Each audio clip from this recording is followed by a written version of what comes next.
അതെ, ആ മാതൃകകൾ എനിക്ക് തന്നിരുന്നു, അവരിൽ നിന്നും പകർന്ന് അടുത്തൊരു തലമുറയ്ക്ക് കൊടുക്കാൻ. മറക്കണ്ട, 22 അംഗങ്ങൾ മാത്രമുണ്ടായിരുന്ന ആ കാലത്ത്.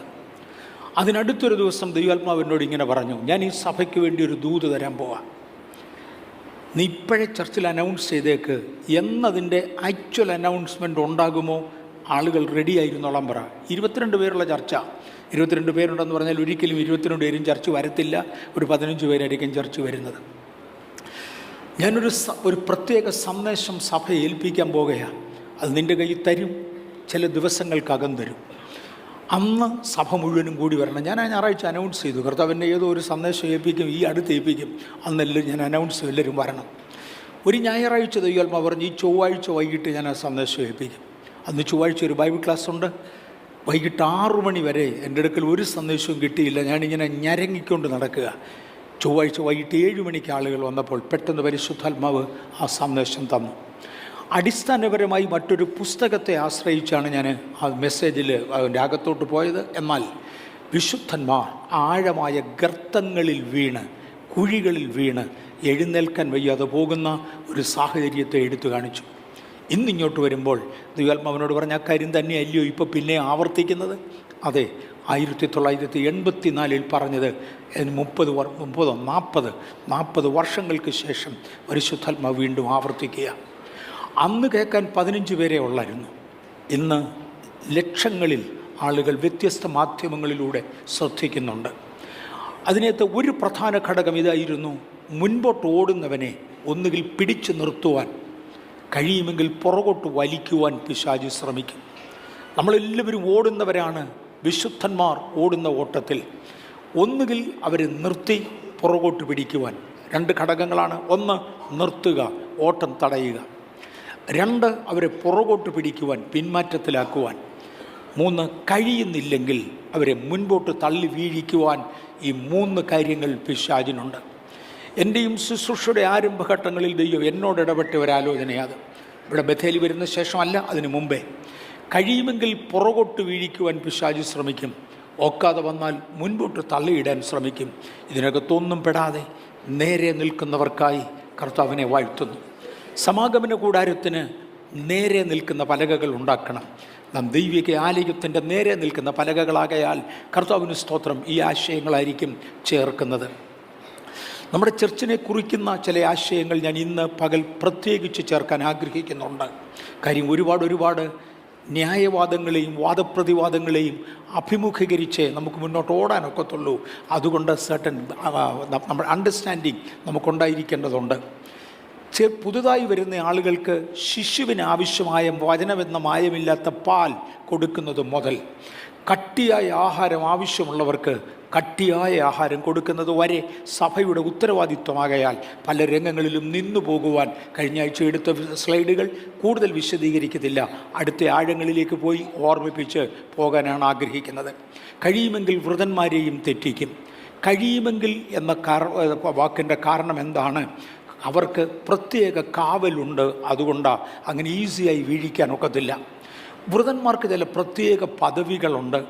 റോമാലേഖനം 8:33 ദൈവം തിരഞ്ഞെടുത്തവനെ ആർ കുറ്റം ചുമത്തും?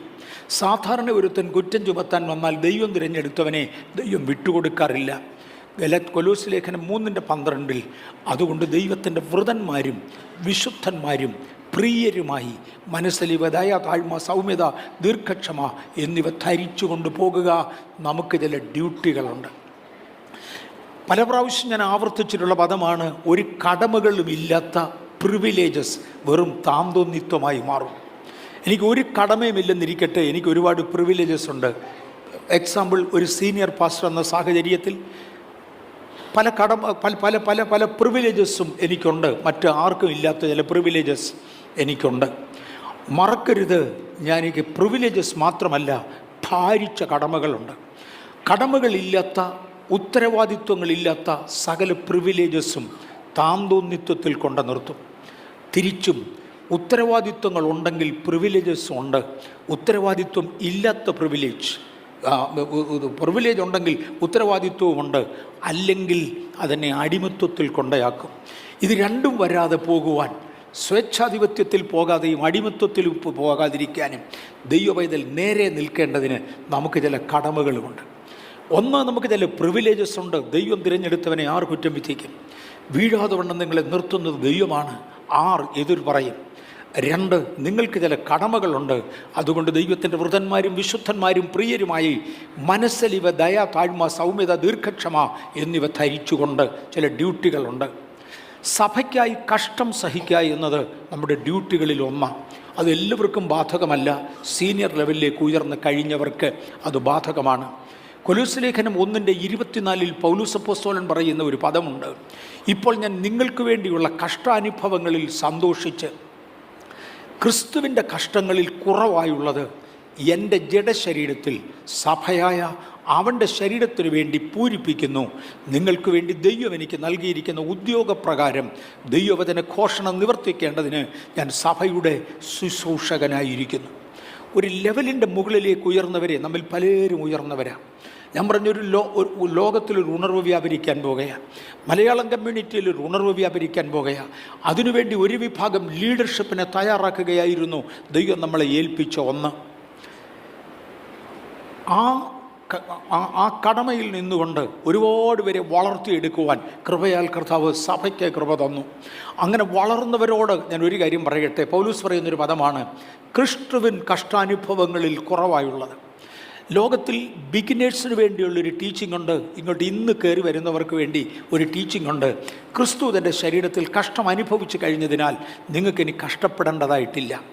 യേശു നിങ്ങളുടെ സകലതും വഹിച്ചു കഴിഞ്ഞതിനാൽ നിങ്ങളിനി ഒന്നും സഹിക്കേണ്ടതില്ല, സഹനത്തിൻ്റെ ആവശ്യമില്ല. ക്രിസ്തുവിൽ കാൽവറിയിൽ നിങ്ങളുടെ രോഗങ്ങൾ വഹിച്ചതിനാൽ നിങ്ങളിനി രോഗികളാകേണ്ടതില്ല. ഞാനും പറയും ബിഗിനേഴ്സിനോടുള്ള ദൂതത, വചനമെന്ന മായമില്ലാത്ത പാൽ. പക്ഷെ വളർന്നു കഴിഞ്ഞവരോട് പൗലോസ് പറയുകയാണ്, ഒന്ന് വളർന്നു കഴിഞ്ഞവരെ ക്രിസ്തുവിൻ്റെ കഷ്ടാനുഭവങ്ങളിൽ കുറവായുള്ളത് തൻ്റെ സഭയാം ശരീരത്തിനു വേണ്ടി ഞാൻ എൻ്റെ ശരീരത്തിൽ വഹിക്കുക. ഈ പദത്തിനായി സ്തോത്രം. അത് പ്രായപൂർത്തിയിൽ എത്തിയ കുറച്ച് പേർക്ക് മനസ്സിലാകും. ഇപ്പോൾ ഞാൻ നിങ്ങൾക്ക് വേണ്ടിയുള്ള കഷ്ടാനുഭവങ്ങളിൽ സന്തോഷിച്ച് ക്രിസ്തുവിൻ്റെ കഷ്ടങ്ങളിൽ കുറവായുള്ളത് എൻ്റെ ജഡശരീരത്തിൽ സഭയായ അവൻ്റെ ശരീരത്തിനു വേണ്ടി പൂരിപ്പിക്കുന്നു. സഭയ്ക്ക് വേണ്ടി കഷ്ടം സഹിക്കുന്നവരുണ്ട്. 25-ാമത്തെ വാക്യത്തിൽ നിങ്ങൾക്ക് വേണ്ടി ദൈവം എനിക്ക് നൽകിയിരിക്കുന്ന ഉദ്യോഗപ്രകാരം ദൈവവചന ഘോഷണം നിവർത്തിക്കേണ്ടതിന് ഞാൻ സഭയുടെ ശുശ്രൂഷകനായിരിക്കുന്നു. ഞാൻ എല്ലാ സമയത്തും ഒരു വോളണ്ടറി സർവീസിന് മാത്രം നിൽക്കുന്നവനല്ല. ചില ഇടങ്ങളിൽ എന്നെ ദൈവം ചില ഉദ്യോഗം ഏൽപ്പിച്ചിട്ടുണ്ട്. ഇത് രണ്ടും വ്യത്യസ്തമാണ്. ഇതിനകത്ത് വോളണ്ടറി സർവീസ് ചെയ്യുന്ന ഒരുപാട് പേരുണ്ട്. നിങ്ങൾ ഇങ്ങോട്ട് കയറി വന്നപ്പോൾ ഇതിനകത്ത് എന്തെങ്കിലും ഒരു അഴുക്ക് കിടക്കുന്നത് കണ്ടാൽ, കൃപയാൽ ഇല്ല, അഴുക്കില്ല, ഒരഴുക്ക് കിടക്കുന്നത് കണ്ടാൽ വോളണ്ടറിലി അത് എടുത്തു കളയേണ്ടതാണ്. അതൊരു വോളണ്ടറി സർവീസാണ്. പക്ഷെ ഒരാളിനെ ഇവിടുത്തെ ക്ലീനിങ്ങിൻ്റെ ചുമതല ഏൽപ്പിച്ചിട്ടുണ്ടെങ്കിൽ അതൊരു ഉദ്യോഗമാണ്, ചെയ്തേ മതിയാകും. ഞാൻ വോളണ്ടിയറായിട്ടായിരുന്നു പലതും ചെയ്തുകൊണ്ടിരുന്നു. നിവർത്തിക്കേണ്ടതിന് ഞാൻ സഭയുടെ ശുശ്രൂഷകനായിരിക്കുന്നു. എന്നെ ഉദ്യോഗമാണ് ഏൽപ്പിച്ചതെങ്കിലും ഞാൻ ശുശ്രൂഷകൻ. അത് രണ്ടും കൂടെ എങ്ങനെ പോകും? ചുമതല എൻ്റെ മേൽ കിടക്കുന്നു, ഭാരം എൻ്റെ മേൽ കിടക്കുന്നു. പ്രതിഫലമായി എന്തെങ്കിലും തരുമോ? ഇല്ല. ഞാൻ പ്രതിഫലത്തിന് വേണ്ടി അല്ല അധ്വാനിക്കുന്നത്. ഇത് ഒരുമിച്ച് കൊണ്ടുപോകുന്ന ഒരു സാഹചര്യത്തിൽ സഭ എത്തുന്നില്ലെങ്കിൽ നമ്മുടെ വളർച്ച കുറഞ്ഞുപോയി. അടുത്തത് ഡ്യൂട്ടികൾ തുടരുകയാണ്. സഭയ്ക്കായി കഷ്ടം സഹിക്കുക. മത്തായിയുടെ സുവിശേഷം 16:24 പിന്നെ യേശു ശിഷ്യന്മാരോട് പറഞ്ഞത്, ഒരുത്തൻ എൻ്റെ പിന്നാലെ വരുവാൻ ഇച്ഛിച്ചാൽ തന്നെത്താൻ ത്യജിച്ച് തൻ്റെ ക്രൂശ് എടുത്ത് എന്നെ അനുഗമിക്കട്ടെ. തൻ്റെ ക്രൂശ് എടുക്കുവാൻ ഒരു കടമയുണ്ട്, ചില കഷ്ടം സഹിക്കുവാൻ കടമയുണ്ട്. റോമർ 8:17 നാം അവനോടുകൂടെ തേജസ്കരിക്കപ്പെടേണ്ടതിന് അവനോടുകൂടെ കഷ്ടം അനുഭവിച്ചാൽ അത്രേ. ക്രിസ്തു വഹിക്കുന്ന തേജസ് നാം വഹിക്കണമെങ്കിൽ ക്രിസ്തു സഹിച്ചതുപോലെ നാം ക്രിസ്തുവിന് വേണ്ടി കഷ്ടം സഹിക്കണം. തന്നെത്താൻ അവനവൻ്റെ ക്രൂശ് എടുത്തുകൊണ്ട് കർത്താവിനെ അനുഗമിച്ചേ മതിയാകും. തൻ്റെ ഡ്യൂട്ടിയെക്കുറിച്ച് പൗലോസ് അപ്പോസ്തലൻ ഒരു അനുഭവ സാക്ഷ്യം പറയുകയാണ്. ആ വാക്യം ഒന്ന് വായിച്ചാൽ നല്ലതായിരുന്നു. അങ്ങ് ഇനി 2-3 വാക്യങ്ങൾ ഈ പ്രാവശ്യം വായിക്കേണ്ടതായി വരും. കാര്യം ഒരു പേജിൽ തീരാത്തത് കൊണ്ട്, ചില വാക്യങ്ങളുള്ളത് കൊണ്ട്. കൊരിന്ത്യർക്ക് എഴുതിയ 2-ാം ലേഖനം 6-ാം അധ്യായത്തിൻ്റെ 3 മുതൽ 10 വരെയുള്ള വാക്യങ്ങൾ ദയവായി നിർത്തി വായിക്കണം. അത് 1-2 സ്ക്രീനിൽ ഒതുങ്ങാത്തത് കൊണ്ട് ഞാനായി വായിക്കാതെ ദയവായി അത് വായിക്കാനൊരു അവസരമാണ്. ദയവായി വായിച്ചാലും 2 കൊരിന്ത്യർ 3-ാം അധ്യായം 6 മുതൽ 10 വരെയുള്ള വാക്യങ്ങൾ. ആക്ഷേപം വരാതിരിക്കേണ്ടതിന് ഞങ്ങൾ ഒന്നിലും ഇടർച്ചയ്ക്ക് ഹേതു കൊടുക്കാതെ സകലത്തിലും ഞങ്ങളെ തന്നെ ദൈവത്തിൻ്റെ ശുശ്രൂഷകന്മാരായി കാണിക്കുന്നു. ബഹുസഹിഷ്ണുത, കഷ്ടം, ബുദ്ധിമുട്ട്, സങ്കടം, തല്ല്, തടവ്, കലഹം, അധ്വാനം, ഉറക്കിളപ്പ്, പട്ടിണി, നിർമ്മലത, പരിജ്ഞാനം, ദീർഘക്ഷമ, ദയ, പരിശുദ്ധാത്മാവ്, നിർവ്യാജ സ്നേഹം, സത്യവചനം, ദൈവശക്തി എന്നിവയിലും ഇടത്തും വലത്തും നീതിയുടെ ആയുധങ്ങൾ ധരിച്ചുകൊണ്ട് മാനാപമാനങ്ങളും ദുഷ്കീർത്തി സൽകീർത്തികളും അനുഭവിച്ചും ചതിയന്മാരെന്നിട്ടും സത്യവാന്മാർ ആരും അറിയാത്തവരെന്നിട്ടും എല്ലാവരും നല്ലവണ്ണം അറിയുന്നവർ മരിക്കുന്നവരെന്നിട്ടും ഇതാ ഞങ്ങൾ ജീവിക്കുന്നു, ശിക്ഷിക്കപ്പെടുന്നവരെന്നിട്ടും കൊല്ലപ്പെടാത്തവർ, ദുഃഖിതരെങ്കിലും എപ്പോഴും സന്തോഷിക്കുന്നവർ, ദരിദ്രരെങ്കിലും പലരെയും സമ്പന്നരാക്കുന്നവർ, ഒന്നുമില്ലാത്തവരെങ്കിലും എല്ലാം കൈവശമുള്ളവരായി തന്നെ. ഇത് പൗലോസ് അപ്പോസ്തലൻ ഒരു ദീർഘമായ വിശദീകരണം പറയുക. ഒരു വശത്ത് ഞാൻ ഉദ്യോഗസ്ഥനാണ്, എൻ്റെ ജോലിയാണ്, ഞാൻ നിർവഹിച്ച് തീരും. എന്നെ ജോലിക്കാക്കിയവൻ വന്ന് കണക്ക് ചോദിക്കുമ്പോൾ കണക്ക് തീർക്കേണ്ടതിന് ഞാൻ എൻ്റെ ജോലി വളരെ അക്യുറേറ്റായി ചെയ്യും. അതിനകത്ത് സഹിക്കേണ്ട പ്രതിസന്ധികൾ മുഴുവനും സഹിക്കും. മറുവശം ഞാൻ വോളണ്ടിയർ സർവീസാണ്, ഒരു പ്രതിഫലവും ഞാൻ ആഗ്രഹിക്കുന്നില്ല.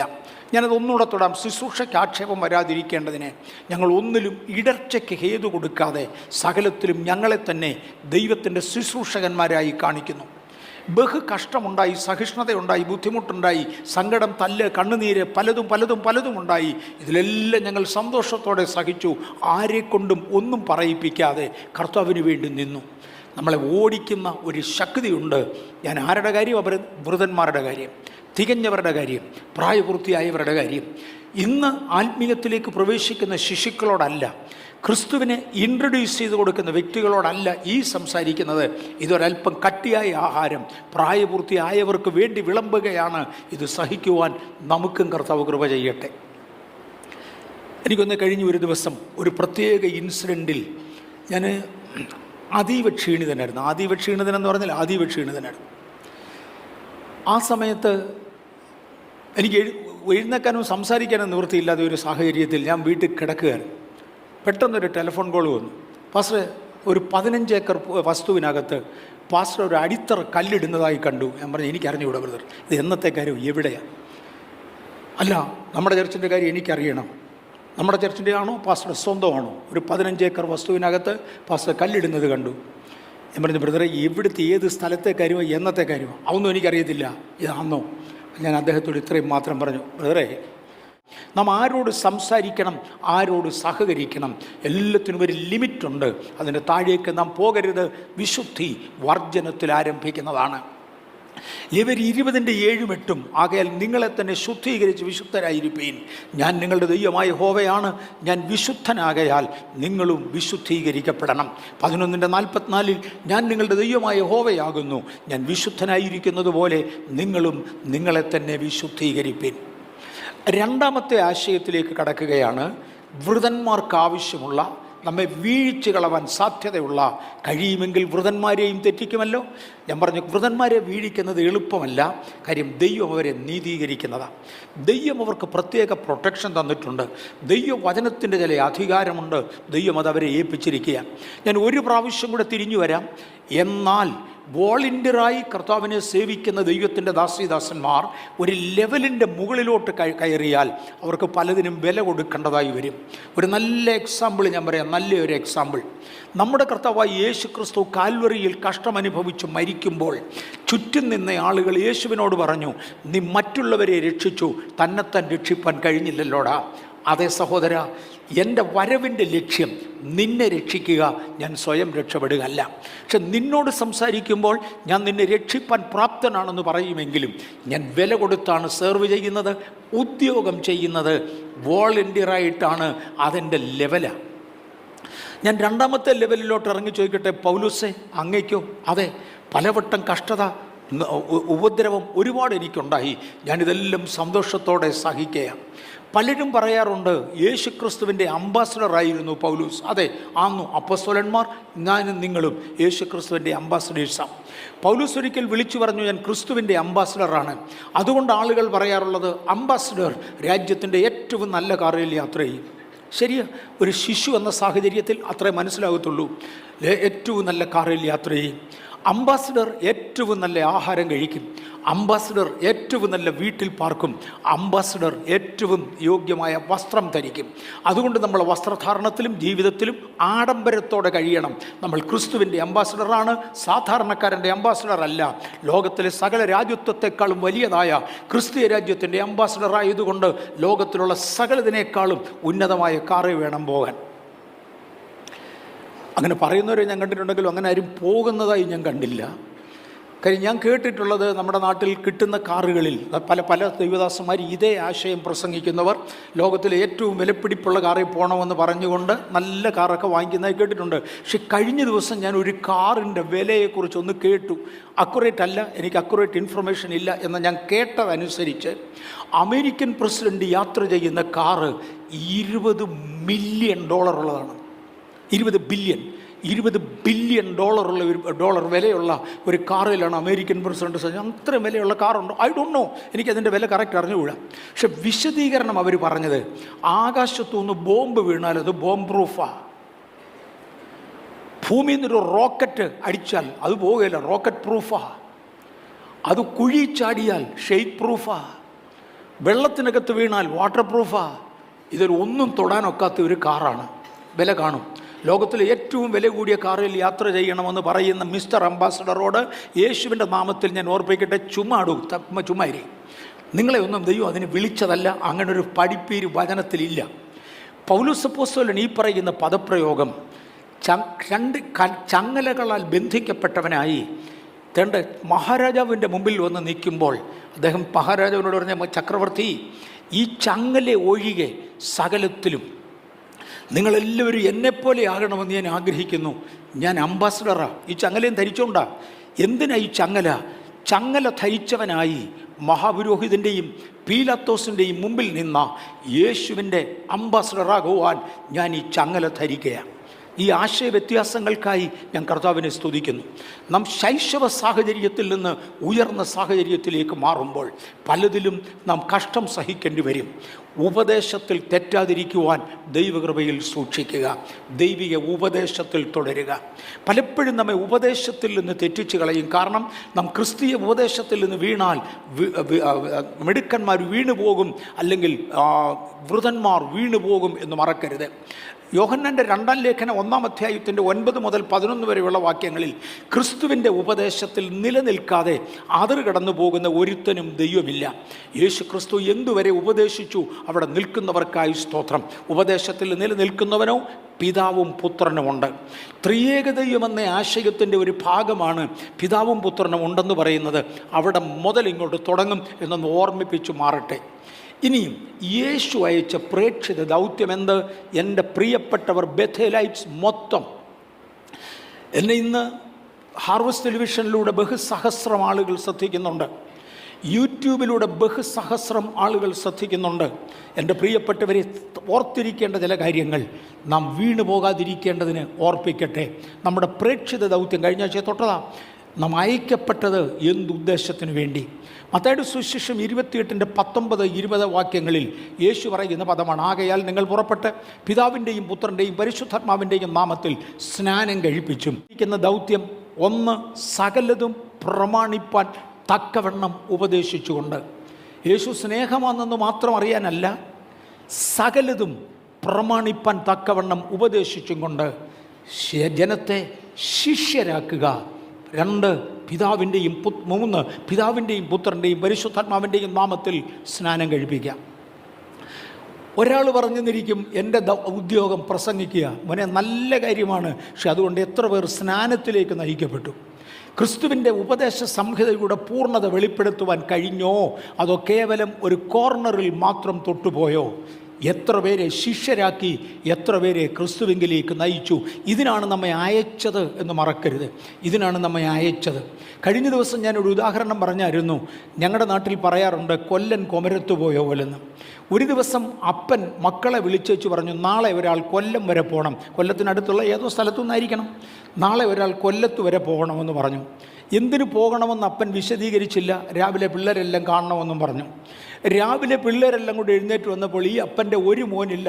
കൊച്ചൻ്റെ പേര് കൊമരനെന്നാണ് ഇട്ടത്, നല്ല പേരാണ്, അവന് പറ്റിയ പേരാണ്. കൊമരനെ മാത്രം കാണുന്നില്ല. ബാക്കി എല്ലാവരും പിള്ളേരെല്ലാം വന്ന് കൊല്ലത്ത് പോകണമെന്ന് പറഞ്ഞ് എന്തിനാ കൊല്ലത്ത് പോകേണ്ടത്, എന്തിനാ ചോദിച്ചു. കൊമരൻ എന്ത്, ഒരു പിടിയില്ല. എടാ കൊമരനെ തപ്പി തുടങ്ങി, കൊല്ലത്തെ കാര്യം വിട്ടേച്ച് എല്ലാവരും കൂടെ കൊമരനെ തപ്പി. ഉച്ച കഴിഞ്ഞപ്പോൾ കൊമരൻ വന്നു. എവിടെ ആയിരുന്നടാ? കൊല്ലത്ത് പോയി. എന്തിനിടെ പോയ? അപ്പനല്ലേ പറഞ്ഞ കൊല്ലത്ത് പോകണമെന്ന്.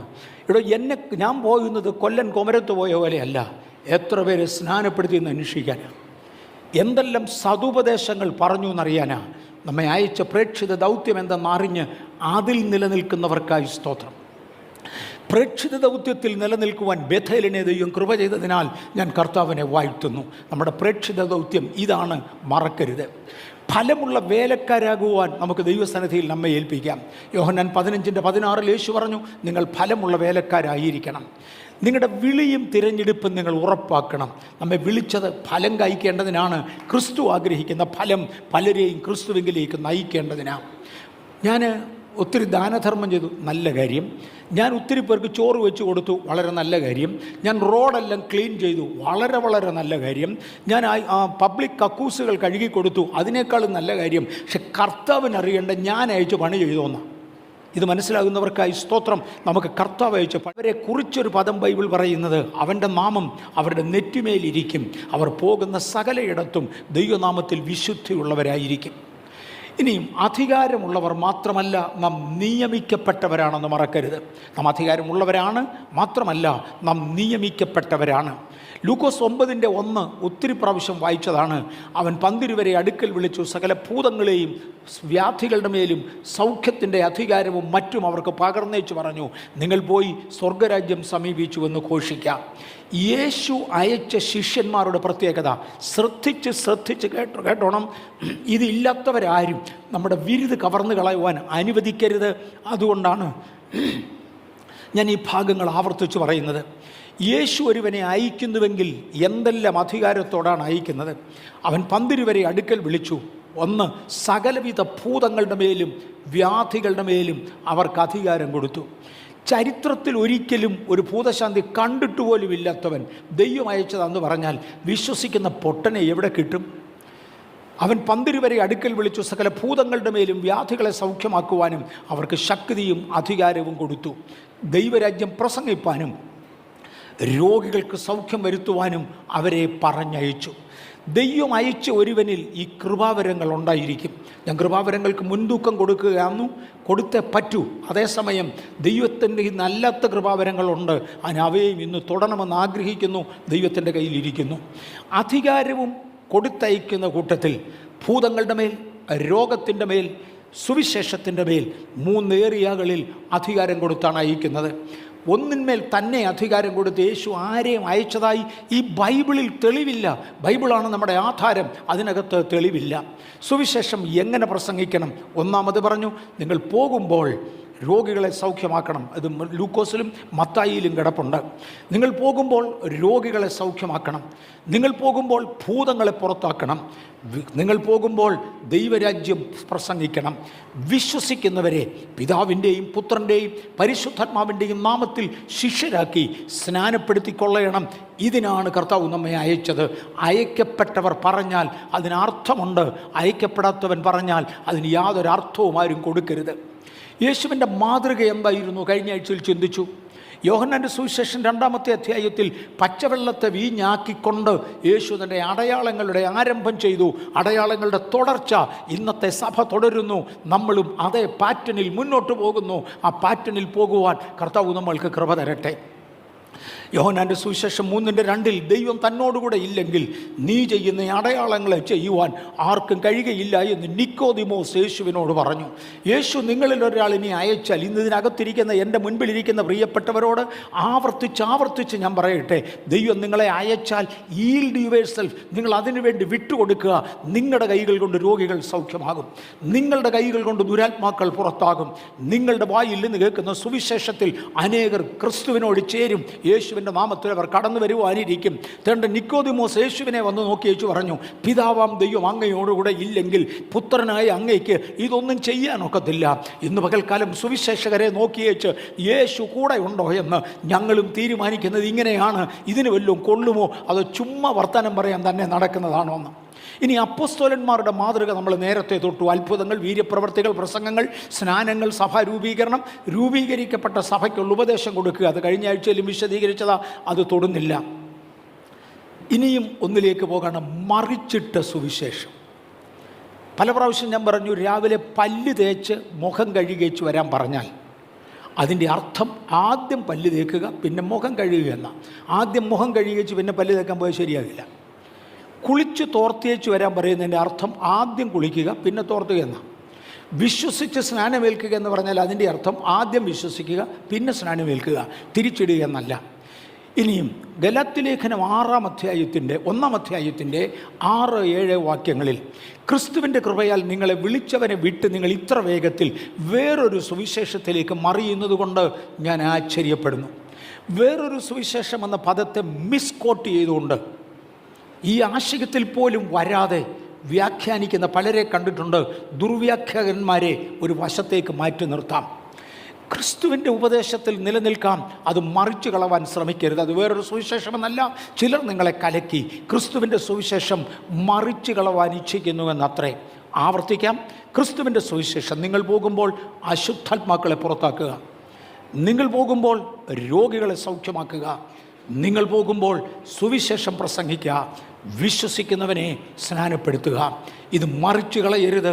മറിച്ചിട്ട് ഉപദേശം വേറൊരു സുവിശേഷമാണ്, അത് വേറൊരു ക്രിസ്തുവിനെക്കുറിച്ച് പറയുന്നതാണ്. ഈ പദമൊക്കെ മിസ്ഇൻ്റർപ്രറ്റ് ചെയ്യുന്നത് ഒരുപാട് പ്രാവശ്യം കേട്ടിട്ടുണ്ട്. ഒരു ദിവസം വിശുദ്ധന്മാർ ദൈവകൃപയിൽ നിൽക്കേണ്ടതിന് നമ്മെ ഇത് ഓർപ്പിക്കേണ്ടത് ആവശ്യമാകയാൽ ഞാനിത് പറഞ്ഞു പോകുകയാണ്. മറിച്ചിട്ട ക്രമം തെറ്റിയ പ്രയോഗം. എന്നാൽ ഞങ്ങൾ നിങ്ങളോട് അറിയിച്ചതിന് വിപരീതമായി ഞങ്ങളാകട്ടെ സ്വർഗത്തിൽ നിന്നൊരു ദൂതനാകട്ടെ നിങ്ങളോട് സുവിശേഷം അറിയിച്ചാൽ അവൻ ശപിക്കപ്പെട്ടവൻ. വ്യാഖ്യാനിച്ച് പോകുന്ന വേളകളിൽ ഒരു വല്ലാത്ത വ്യാഖ്യാനം ഞാൻ കേട്ടിട്ടുള്ളത്, സഭയുടെ ആ മൂലക്കല്ലായി യേശു ക്രിസ്തുവിനെ പ്രതിഷ്ഠിച്ചു. ക്രിസ്തുവേശു സഭയുടെ മൂലക്കല്ലാണ്. സഭയുടെ അടിസ്ഥാനക്കല്ല് അപ്പോസ്തലന്മാരും പ്രവാചകന്മാരുമാണ്. സഭയുടെ മുകളിൽ പണിയപ്പെടുന്ന കല്ല് ഞാനും നിങ്ങളുമാണ്. ഈ അപ്പോസ്തലന്മാരും പ്രവാചകന്മാരും എന്ന വാക്ക് പുതിയ നിയമത്തിൽ പരിചയമുള്ളതാണ്. പക്ഷേ ഈ അന്ത്യകാലത്ത് പ്രവാചകന്മാരെന്ന് പറഞ്ഞാൽ പ്രസംഗകരെന്ന് തെറ്റിദ്ധരിച്ചവരുണ്ട്, തെറ്റിദ്ധരിപ്പിക്കാൻ ശ്രമിച്ചവരുണ്ട്. നിശ്ചയമായും ദൈവത്തിൻ്റെ വചനം അതിൻ്റെ ഗൗരവത്തിൽ എടുത്ത് പഠിപ്പിക്കുന്നത് പ്രവചന ശുശ്രൂഷയുടെ ഭാഗമാണ്.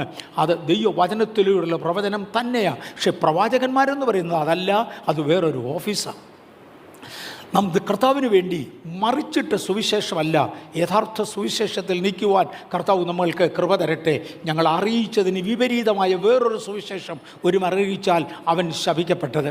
മത്തായിയുടെ സുവിശേഷം 12:31 മുതൽ 37 വരെയുള്ള വാക്യങ്ങൾ ദയവായി വായിക്കാമോ? കാര്യം ഒരു പേജിൽ ഒതുങ്ങുന്നതല്ല.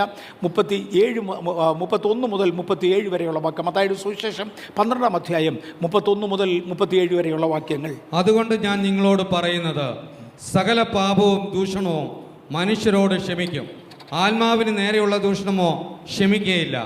ആരെങ്കിലും മനുഷ്യപുത്രന് നേരെ ഒരു വാക്ക് പറഞ്ഞാൽ അത് അവനോട് ക്ഷമിക്കും. പരിശുദ്ധാത്മാവിന് നേരെ പറഞ്ഞാലോ ഈ ലോകത്തിലും വരുവാനുള്ളതിലും അവനോട് ക്ഷമിക്കുകയില്ല. ഒന്നുകിൽ വൃക്ഷം നല്ലത് ഫലവും നല്ലത് എന്ന് വെപ്പീൻ, അല്ലായെങ്കിൽ വൃക്ഷം ചീത്ത ഫലവും ചീത്ത എന്ന് വെപ്പീൻ. ഫലം കൊണ്ടല്ലോ വൃക്ഷം അറിയുന്നത്. സർപ്പസന്തതികളെ, നിങ്ങൾ ദുഷ്ടന്മാരായിരിക്കുന്ന നല്ലത് സംസാരിപ്പാൻ എങ്ങനെ കഴിയും? വളരെ ഗൗരവമായി സഭ ശ്രദ്ധിക്കേണ്ട ഒരു കാര്യമാണ്. ഫലം കണ്ടിട്ട് വേണം വൃക്ഷത്തെ തിരിച്ചറിയുവാൻ. നിങ്ങളുടെ കൈകൾ കൊണ്ട്, നമ്മുടെ കൈകൾ കൊണ്ട്, ശുശ്രൂഷകന്മാരുടെ കൈകൾ കൊണ്ട് സ്നാന ശുശ്രൂഷ നടക്കുന്നില്ലെങ്കിൽ, സഭയുടെ മുമ്പിൽ സ്നാന ശുശ്രൂഷ നിന്നുപോയെങ്കിൽ, നടക്കുന്നില്ലെങ്കിൽ, രോഗികൾ സൗഖ്യമാകുന്നില്ലെങ്കിൽ, ദുരാത്മാക്കൾ വിട്ടുപോകുന്നില്ലെങ്കിൽ, ആകാത്ത ഫലമോ ഇല്ലാത്ത ഫലമോ ആണ് ഇവർ കായ്ക്കുന്നതെന്ന് മറക്കരുത്. ഫലമില്ലാത്ത പാഴ്വൃക്ഷങ്ങളെ ശ്രദ്ധിക്കാതിരിക്കുവാൻ ദൈവസഭ ശ്രദ്ധിക്കണം. കാര്യം അത് പരിശുദ്ധാത്മാവിനെതിരെയുള്ള ദൂഷണത്തിലേക്ക് നടത്തും. ഞാൻ ഏതെങ്കിലും ഒരു വ്യക്തിക്ക് ക്രിസ്തീയമായ ഒരു വില കൊടുക്കുന്നതിന് മുന്നമേ അദ്ദേഹത്തിൻ്റെ ഫലമെന്ത് എന്ന് സാധാരണ ശോധന ചെയ്യാറുണ്ട്. അത് യേശു പഠിപ്പിച്ച തത്വമാണ്. ആരെങ്കിലും മനുഷ്യപുത്രന് നേരെ ഒരു വാക്ക് പറഞ്ഞാൽ ക്ഷമിക്കും, പക്ഷെ പരിശുദ്ധാത്മാവിന് നേരെ പറഞ്ഞാൽ ക്ഷമിക്കപ്പെടുകയില്ല. പലതും ദൈവികമല്ലായിരിക്കാം എന്നെനിക്ക് സംശയമുള്ള സാഹചര്യങ്ങളിൽ പുറകോട്ട് പിടിച്ച് വീഴ്ത്തുക തന്നെയല്ല, മുന്നോട്ട് തള്ളിയും വീഴ്ത്തും. ഞാൻ ആ ഭാഗം തൊടും, മുന്നോട്ട് തള്ളിയും വീഴ്ത്തും. ഇതൊരു പക്ഷെങ്കിൽ ദൈവാത്മാവിനാൽ അല്ല എന്നെനിക്ക് ബോധമുണ്ടെങ്കിൽ പോലും 100% എൻഷുർ ചെയ്യുന്നത് വരെ ഞാനതിനെക്കുറിച്ച് കമൻ്റ് പറയാറില്ല. കാര്യം യേശുവിൻ്റെ പരിശുദ്ധാത്മാവിൻ്റെ നാമത്തിലാണ്, ദൈവത്തിൻ്റെ നാമത്തിലാണ്. അവൻ കള്ളപ്രവാചകനാണ് എങ്ങാണ്ടെന്ന് നേരത്തെ കാര്യങ്ങൾ അറിഞ്ഞേച്ച് പറയുക. തന്നോടാര് പറഞ്ഞിടൂ? അങ്ങനെ ലോകത്തിലുള്ള എല്ലാ രഹസ്യങ്ങളും തനിക്കറിയാമോ? അങ്ങനെയാണെങ്കിൽ ആറ്റംബം ഉണ്ടാക്കുന്ന രഹസ്യം രണ്ടുപേർക്ക് പറഞ്ഞുകൂടെ? മണ്ടത്തരം പറയാറിടൂ. അവൻ ചുമ്മാ പറഞ്ഞതൊക്കെ അങ്ങൊന്നും വിവരം കളക്ട് ചെയ്ത് തന്നോടാര് പറഞ്ഞു? തനിക്ക് ഈ വിവേചനം എവിടെ നിന്ന് ഇത്ര ജ്ഞാനം തനിക്കുണ്ടോ? പരിശുദ്ധാത്മാവിൻ്റെ പേരുള്ള ഒന്നിനെ നിരൂപിക്കാതെ ശ്രദ്ധിക്കൂ. വിശുദ്ധന്മാരെ വീഴിക്കുവാൻ, വൃതന്മാരെ തെറ്റിക്കുവാൻ പിശാച് പടച്ചുവിട്ട ഒരുപാട് ജീവികൾ നമ്മുടെ ഇടയിലുണ്ട്. നല്ല വൃക്ഷം കായ്ക്കുന്ന ഫലം അത് പറയട്ടെ, ഫലം കായ്ക്കാത്തവൻ മിണ്ടാതിരിക്കട്ടെ. മുള്ളും ഞെരിഞ്ഞിലും കായ്ക്കുന്നത്, ആകാത്ത ഫലം കായ്ക്കുന്നത് ആകാത്ത വൃക്ഷമാണ്. പരിശുദ്ധാത്മാവിൽ ഇവരെ ദൂഷകന്മാർ എന്നാണ് ബൈബിൾ വിളിക്കുന്നത്. ശമൂവേലിൻ്റെ 1-ാമത്തെ പുസ്തകം 3-ാം അധ്യായം 13-14 വാക്യത്തിൽ അവൻ്റെ പുത്രന്മാർ ദൈവദൂഷണം പറയുന്ന അകൃത്യം അവൻ അറിഞ്ഞിട്ടും അവരെ ശാസിച്ചമർത്തായിക കൊണ്ട് ഞാൻ അവൻ്റെ ഭവനത്തിന് എന്നേക്കും ശിക്ഷ വിധിക്കുമെന്ന് ഞാൻ അവനോട് കൽപ്പിച്ചിരിക്കുന്നു. ഏലിയുടെ കുടുംബത്തോട് പറയുന്നതാ. പരിശുദ്ധാത്മാവിനെതിരെ ഏലിയുടെ മക്കൾ ദൂഷണം പറഞ്ഞു. സത്യത്തിൽ അവരുടെ വാക്കുകൾ കൊണ്ടല്ല, അവരുടെ ക്രിയകൾ കൊണ്ടാണ് തെളിയിച്ചത്. ഈ പദം മറക്കരുത്. പരിശുദ്ധാത്മാവിനെതിരെ ദൂഷണം പറഞ്ഞു എന്ന പദം അവരുടെ ക്രിയകൾ കൊണ്ടാണ് തെളിയിച്ചത്. കഴിഞ്ഞ ആഴ്ച തൊട്ടു യാഗത്തിന് വേണ്ടി വരുന്ന വ്യക്തികൾ, യാഗം കഴിക്കുവാൻ വേണ്ടി വരുന്ന വ്യക്തികൾ യാഗമൃഗത്തെ പുരോഹിതൻ്റെ കയ്യിൽ ഏൽപ്പിച്ചേച്ച് മാറിയിരിക്കണം. പുരോഹിതനാണ് അവയെ അറുത്ത് തോലിരിച്ച് യാഗപീഠത്തിന്മേൽ കൊണ്ടുവരേണ്ടത്. ഏലിയുടെ പിള്ളേർ വളർന്ന കാലത്ത് പറഞ്ഞു, ചർച്ചിൻ്റെ പോളിസി ഞങ്ങളൊന്ന് മാറ്റി. തനിക്ക് മാറ്റാനുള്ളതല്ലടോ ഏലി ഈ ചർച്ചിൻ്റെ പോളിസി. പിള്ളേർ പറഞ്ഞു, ചർച്ചിൻ്റെ പോളിസി ഞങ്ങളൊന്ന് മാറ്റി, യാഗവസ്തുക്കളുമായി വരുന്നവർ തന്നെ മൃഗങ്ങളെ കൊന്ന് യാഗം കഴിക്കട്ടെ, ഞങ്ങൾ സൂപ്പർവൈസ് ചെയ്തേക്കാം. 2, യഹോവയ്ക്കുള്ളത് മുഴുവനും ദഹിച്ചു തീർന്ന ശേഷം മാത്രമേ, അത് ഞാൻ വിശദീകരിച്ചു, ആദ്യത്തെ ഭാഗം വിശദീകരിച്ചില്ല. യഹോവയ്ക്ക് വേണ്ടിയുള്ളത് ദഹിച്ച ശേഷം മാത്രമേ നിനക്കുള്ളത് എടുക്കാവൂ. അവർ പറഞ്ഞു പോളിസി മാറ്റിയിട്ടിരിക്കുന്നു. ഇത് പരിശുദ്ധാത്മാവിനെതിരെ ദൂഷണം പറയുകയല്ല, പറഞ്ഞിരുന്നു, അത് പ്രായോഗികമായി കാണിച്ചു. പരിശുദ്ധാത്മാവിനെതിരെ ഉള്ളത് ഇത് യാഗത്താലും വഴിപാടിനാലും ഒരു കാലത്തും ക്ഷമിക്കപ്പെടാത്ത നിത്യപാപമാണ് എന്ന് മറക്കരുത് എന്ന് ഞാൻ ഓർമ്മിപ്പിക്കട്ടെ. ഫലം കണ്ട് മാത്രമേ വൃക്ഷത്തെ അംഗീകരിക്കാവൂ, അല്ലാത്തതിനെ അംഗീകരിക്കരുത്. പരിഹാസികളെ, യൂദായുടെ ലേഖനം 1-ാം അധ്യായത്തിൻ്റെ ഒരു അധ്യായമേ ഉള്ളല്ലോ, 18-19 വാക്യങ്ങളിൽ അന്ത്യകാലത്ത് ഭക്തികെട്ട മോഹങ്ങളെ അനുസരിച്ച് നടക്കുന്ന പരിഹാസികൾ ഉണ്ടാകും. അവർ ഭിന്നത ഉണ്ടാക്കുന്നവർ, പ്രാകൃതന്മാർ, ആത്മാവില്ലാത്തവർ എന്ന് മറക്കരുത്.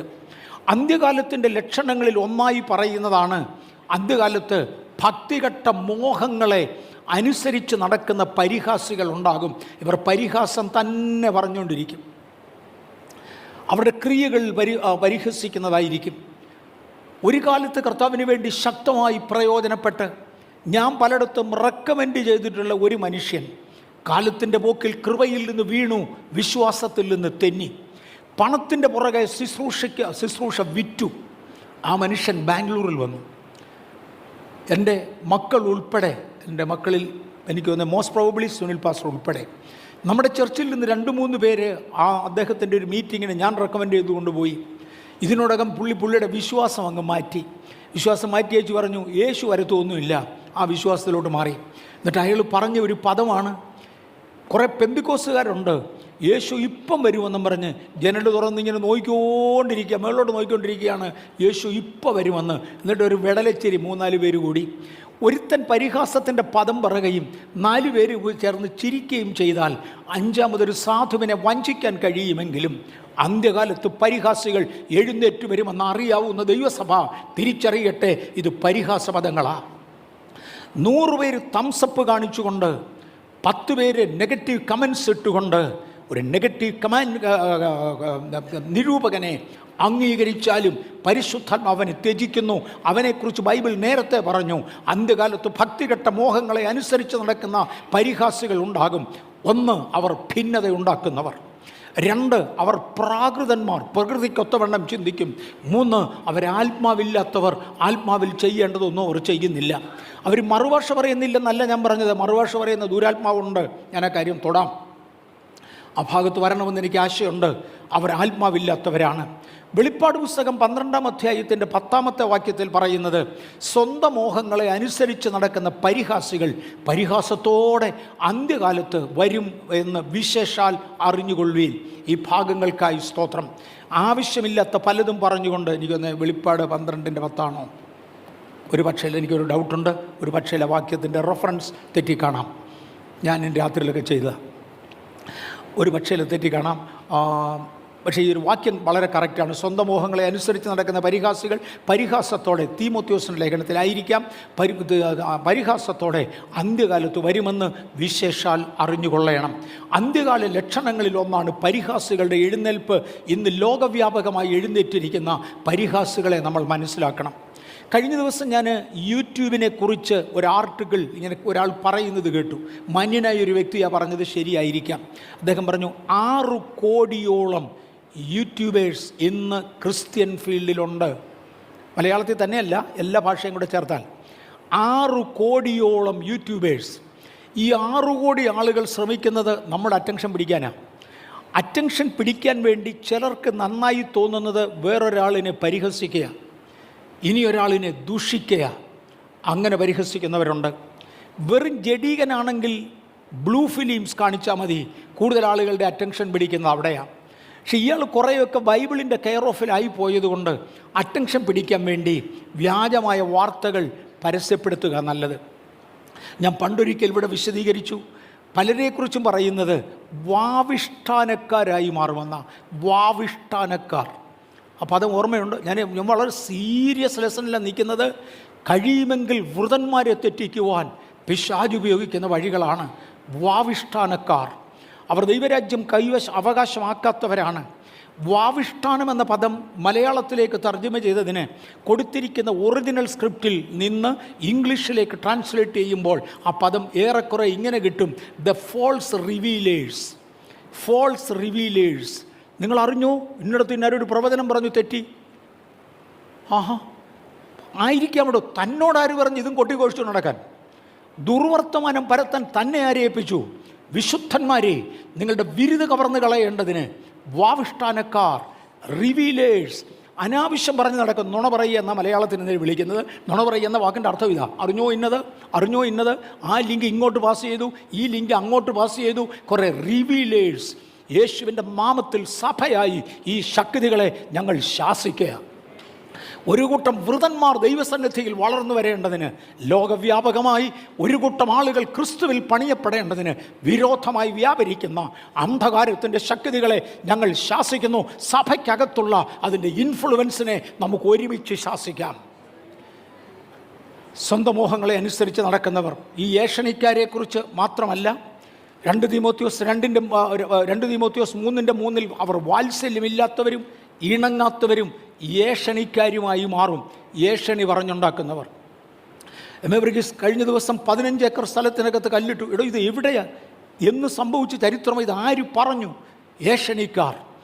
വാത്സല്യമില്ലാത്തവരും ഇണങ്ങാത്തവരും ഏഷണിക്കാരും.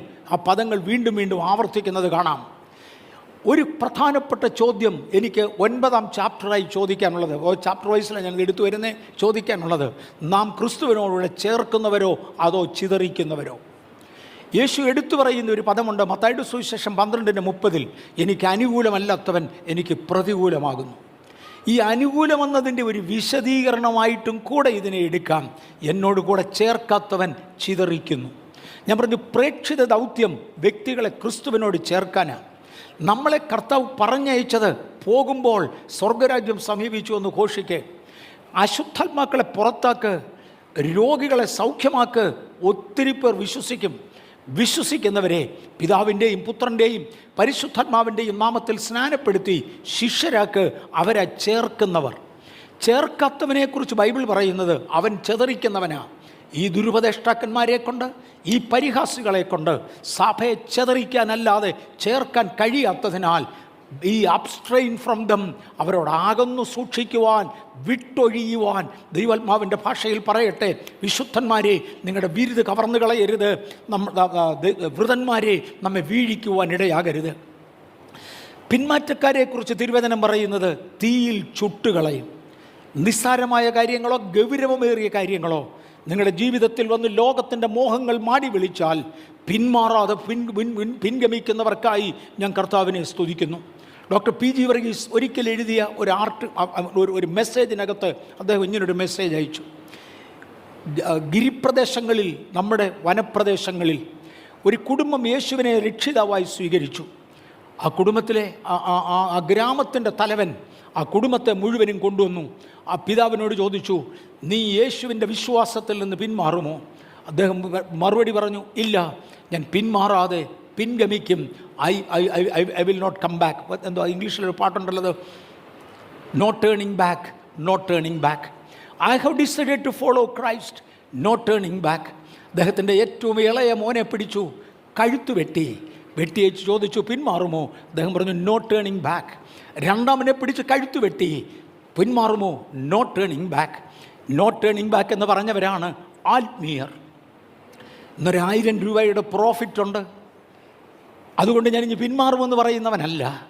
പിന്മാറ്റക്കാരെ ചൂട്ടുകളകയാണ് അവരുടെ അന്തം എന്ന് തിരുവചനം പറയുന്നു. നമ്മുടെ വിരുത് തെറ്റിക്കുവാൻ, നമ്മെ വീഴിച്ചു കളയുവാൻ കഴിയുമെങ്കിൽ വൃതന്മാരെ വീഴിക്കുവാൻ അനേക തത്വങ്ങൾ എഴുന്നേൽക്കും. വീഴാതെ കർത്താവ് നമ്മെ സൂക്ഷിക്കട്ടെ. മത്തായിയുടെ സുവിശേഷം 3:10 ഇപ്പോൾ തന്നെ വൃക്ഷങ്ങളുടെ ചുവട്ടിന് കോടാലി വെച്ചിരിക്കുന്നു, നല്ല ഫലം കായ്ക്കാത്ത വൃക്ഷമെല്ലാം വെട്ടി തീയിലിട്ട് കളയും. ഞാൻ ദുഷ്ടഫലം കായ്ക്കുന്നില്ലല്ലോ, ആർക്കും ഒരു ദോഷവും ചെയ്യുന്നില്ല. ഒത്തിരി പേരുടെ പരിപാടി അതാ. ഞാൻ ഓർക്കുന്നുണ്ട്, ഒരിക്കലൊരു 2 വയസ്സുള്ള കുഞ്ഞിന് വേണ്ടി പ്രാർത്ഥിക്കുവാൻ എന്നോട് ആവശ്യപ്പെട്ടു. ഞാൻ എയർഫോഴ്സ് ഹോസ്പിറ്റലിൽ പോയി 2 വയസ്സുള്ള കുഞ്ഞിന് വേണ്ടി പ്രാർത്ഥിക്കുക. അപ്പോൾ ഞാൻ പറഞ്ഞു, സാധാരണ ഈ കൊച്ചു കുഞ്ഞുങ്ങൾക്ക് വരുന്ന രോഗത്തിൻ്റെ സൗഖ്യത്തിൻ്റെ പടികളിൽ ഒന്ന് മാതാപിതാക്കൾ ദൈവവുമായി സെറ്റിൽ ചെയ്യുക. മാതാപിതാക്കൾ അവരുടെ ബന്ധം ദൈവവുമായി സ്ഥാപിക്കുമ്പോൾ തീരെ കൊച്ചു കുഞ്ഞുങ്ങളുടെ വേണ്ടിയുള്ള പ്രാർത്ഥന ദൈവം അംഗീകരിക്കും. അതുകൊണ്ട് മാതാപിതാക്കളായി നിങ്ങൾ, അപ്പനും അമ്മയുണ്ട്, നിങ്ങൾ ദൈവസന്നിധിയിൽ സെറ്റിൽ ചെയ്യാൻ എന്തെങ്കിലും ഉണ്ടോ? ആ സഹോദരി പറഞ്ഞ പദം, ഞാൻ ആർക്കും ഒരു ദോഷവും ചെയ്തിട്ടില്ല, ഒരു കോഴിക്കുഞ്ഞിനെ പോലും കൊന്നിട്ടില്ല, ഞാൻ എന്നാ സെറ്റിൽ ചെയ്യാൻ? കോഴിക്കുഞ്ഞിനെ കൊല്ലുന്നതാണോ പാപം? ആർക്കും ഒരു ദോഷവും ചെയ്യാത്തതിനെ സംരക്ഷിക്കുമെന്നല്ല പറഞ്ഞത്, നല്ല ഫലം കായ്ക്കാത്തതിനെ ചൂട്ടുകളയുമെന്നാണ് പറഞ്ഞേ. നല്ല ഫലം കായ്ക്കുവാൻ നമുക്ക് കഴിഞ്ഞോ എന്ന് ശോധന ചെയ്യാം. യോഹന്നാൻ 15:6 എന്നിൽ വിശ്വസിക്കാത്തവനെ കൊമ്പ് പോലെ പുറത്ത് കളഞ്ഞിട്ട് അവൻ ഉണങ്ങിപ്പോകുന്നു.